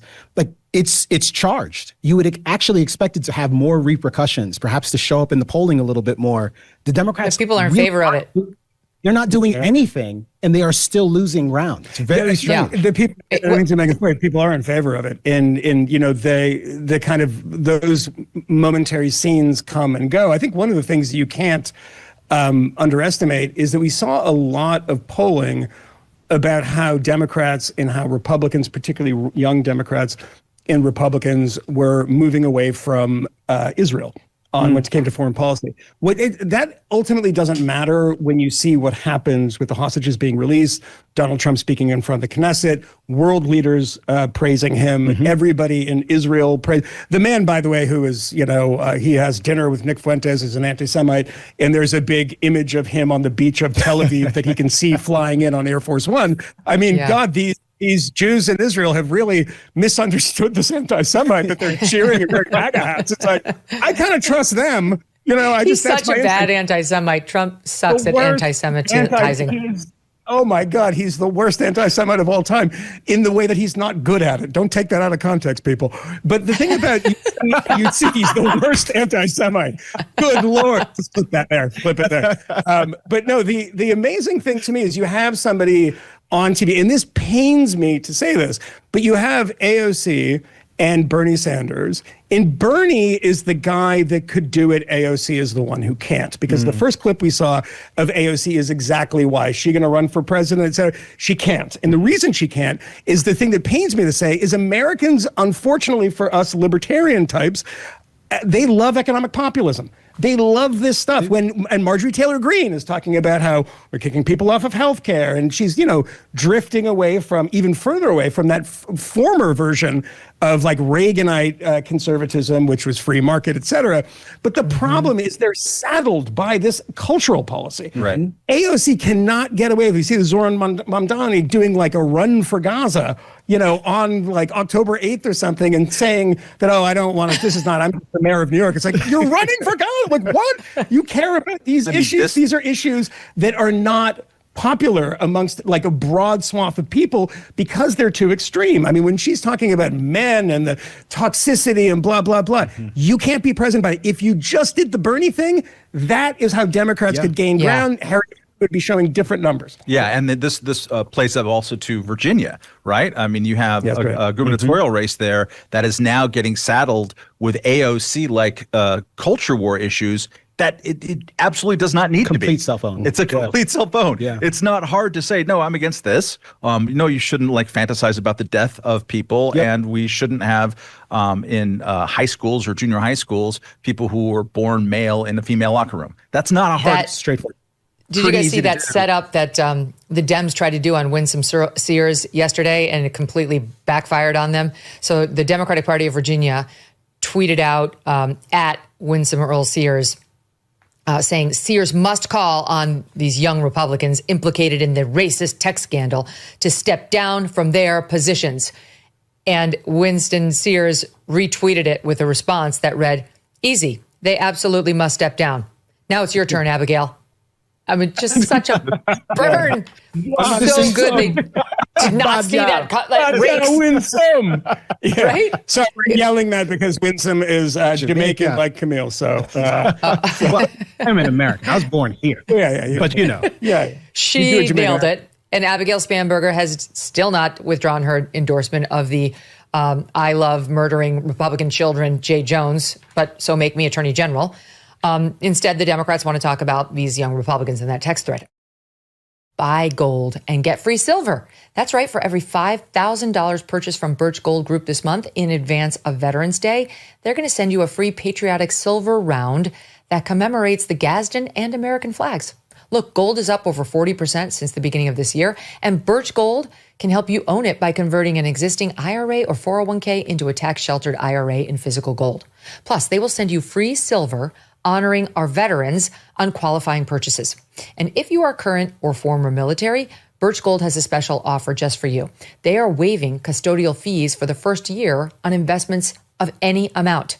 With an A+ rating from the Better Business Bureau and tens of thousands of happy customers, consider diversifying your savings into gold. Just text MK to the number 989898 for a free info kit and to claim your eligibility for free silver with qualifying purchase before the end of the month. Okay, before the end of the month. Again, text MK to the number 989898. Message and data rates may apply. Thanks so much for watching. If you like what you just saw, hit the subscribe button for more clips and full episodes. Let's just start there. The nerve, the thing about the men is really bothering me, that it was the Republican Party that radicalized young men. I mean, I realize politicians lie and they constantly blame the other side for their own sins. That's not a new thing. But on that issue in particular, it's just so galling, you guys. I mean, who doesn't know?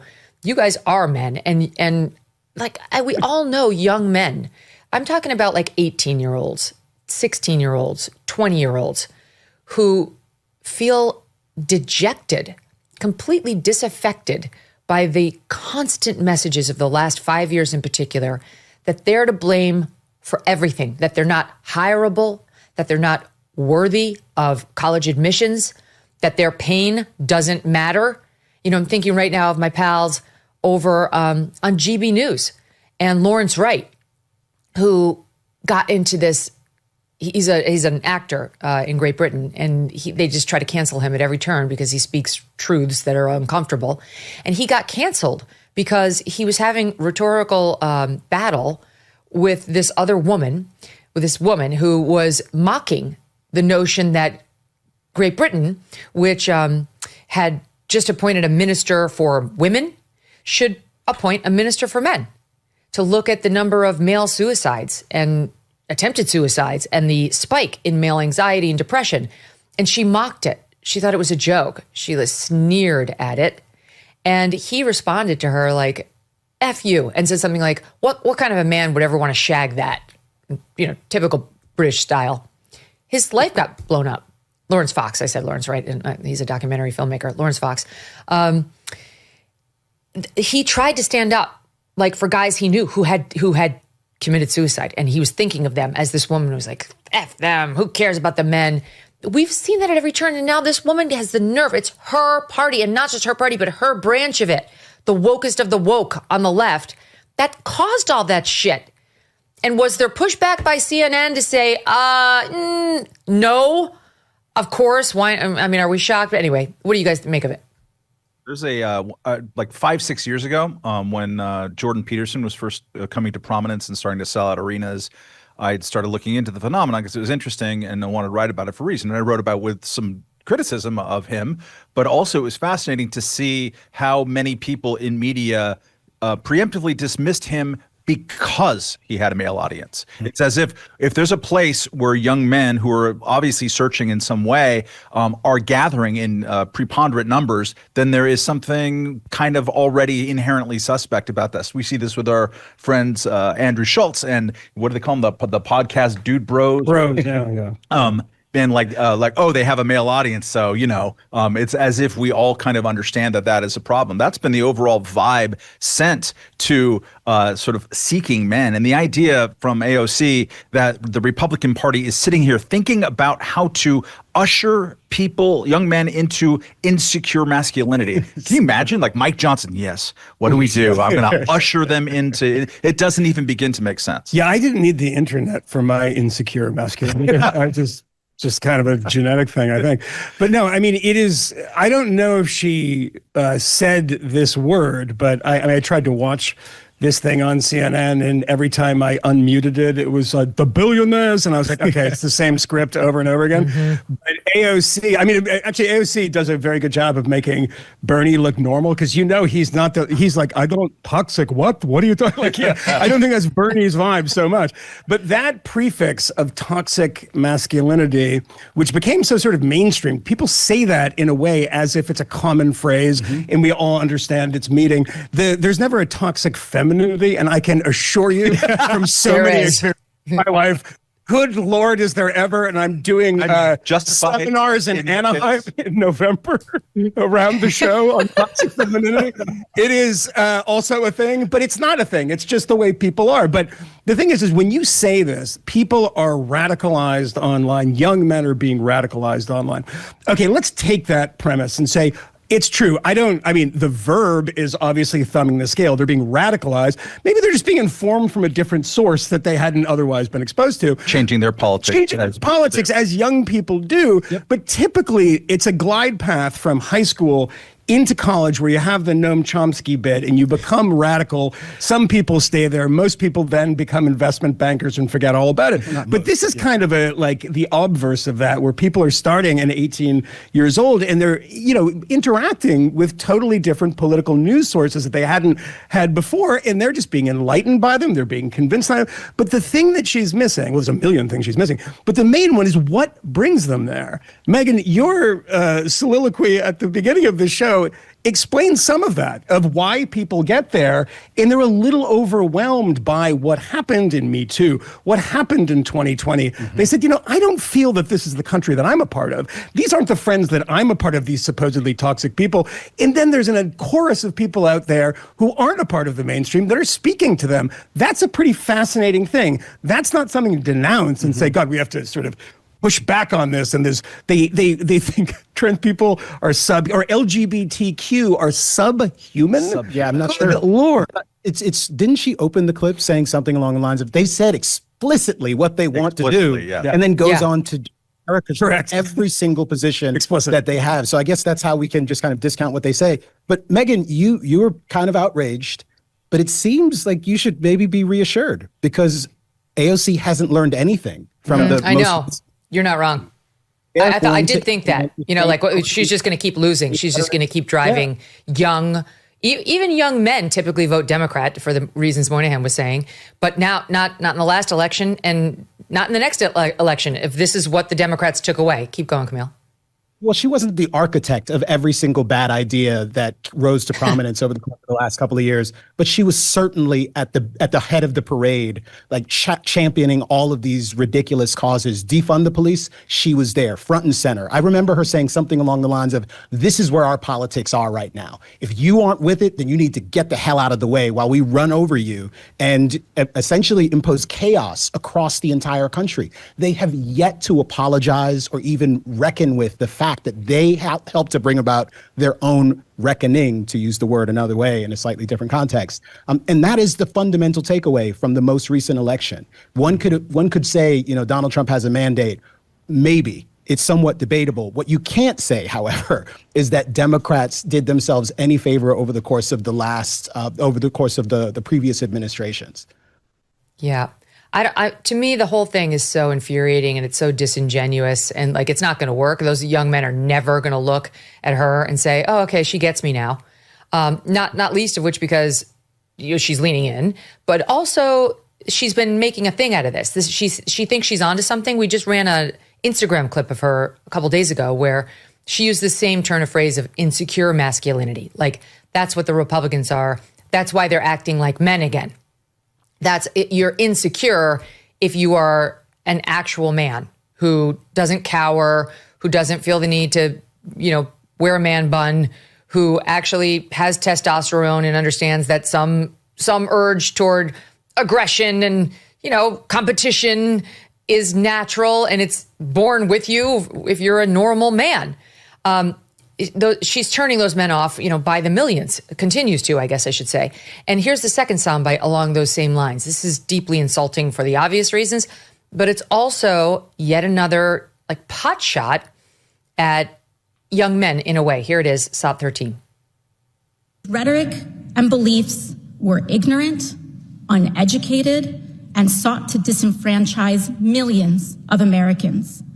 Far from the working tirelessly to promote unity, unquote, asserted by the majority in this resolution.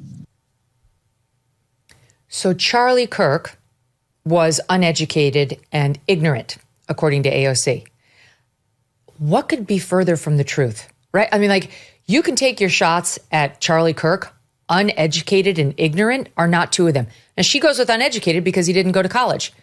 That's what she actually thinks of the working class from which she hails, right? She wants us to know she's AOC from the Bronx. She's not whatever her real name is from Westchester, Sandy Cortez from Westchester. So she's got to take a dump on people who don't go to college. You're uneducated, as though that's the only way one can educate oneself in 2025 America. It's a lie. Charlie knew it was a lie. It was actually one of the things he felt most passionately about, was that with all the online access we have now, Hillsdale College, et cetera, which I know he was a big fan of, their online properties, you don't need to go to college to just go and be indoctrinated into left-wing thinking. So she's such an elitist snob at the Met Gala, but she's going to wear her dress saying tax the rich, so that makes it okay. Saying she's working class Bronx, but dumping all over people who don't get a 4-year college degree. She's just a hypocrite and ignorant. See, anybody who doesn't share her opinions of the world has to be ignorant. It can't be a good faith disagreement, a genuinely, felt difference of opinion. Take somebody who's without question well-educated, Michael Knowles. He shared Charlie's views, I think, on everything. I don't think there was any daylight between them. And he could make mincemeat out of AOC in any debate, as Charlie could have as well. Let's take the trans issue, right? Michael Knowles has been arguing that in the most forceful terms possible for a long, long time. Is he ignorant? Is that his problem? Or does he just have a much different view of the issue based on his own reading and research versus AOC? It's just the whole thing is diminishing, and she feels especially empowered to do it because it was a white guy, Charlie Kirk, as is Michael Knowles for that matter. Your thoughts? I might be a little bit oversensitive to this, being a college dropout, but you went to college, Matt. You just couldn't hack it, right? Right. Okay, I just want to make sure. It's interesting to use the word uneducated, isn't it? Why is it that word? Why isn't it wrong? Why isn't it ignorant? Ignorance is actually much more defensible. You could say, well, this person just somehow doesn't understand or hasn't learned a lot about the world. Okay, you were wrong about that, but that's at least an argument. Uneducated suggests that there is a fix that these people could go through by being, inert sheep, vessels to be the recipients of the transmitted virtues of the graduates from the Columbia Teachers College or something. It is crazy elitist to say such things, and it's really ironic and fun almost that AOC and Bernie Sanders, who were kind of part of the DSA wing of the party, which is ostensibly supposed to be for working people, they could be telling a story about young men in this country and having a theory of the case where they'd be able to make their socialist arguments. And that theory of the case is we have a really weird, kind of unique in the rich world problem of people of working age not working. Right. And this is disproportionately men, but not only men compared to the rest of the world. So what's your theory of the case for that? And how are you going to address it? They could do that with empathy and sympathy.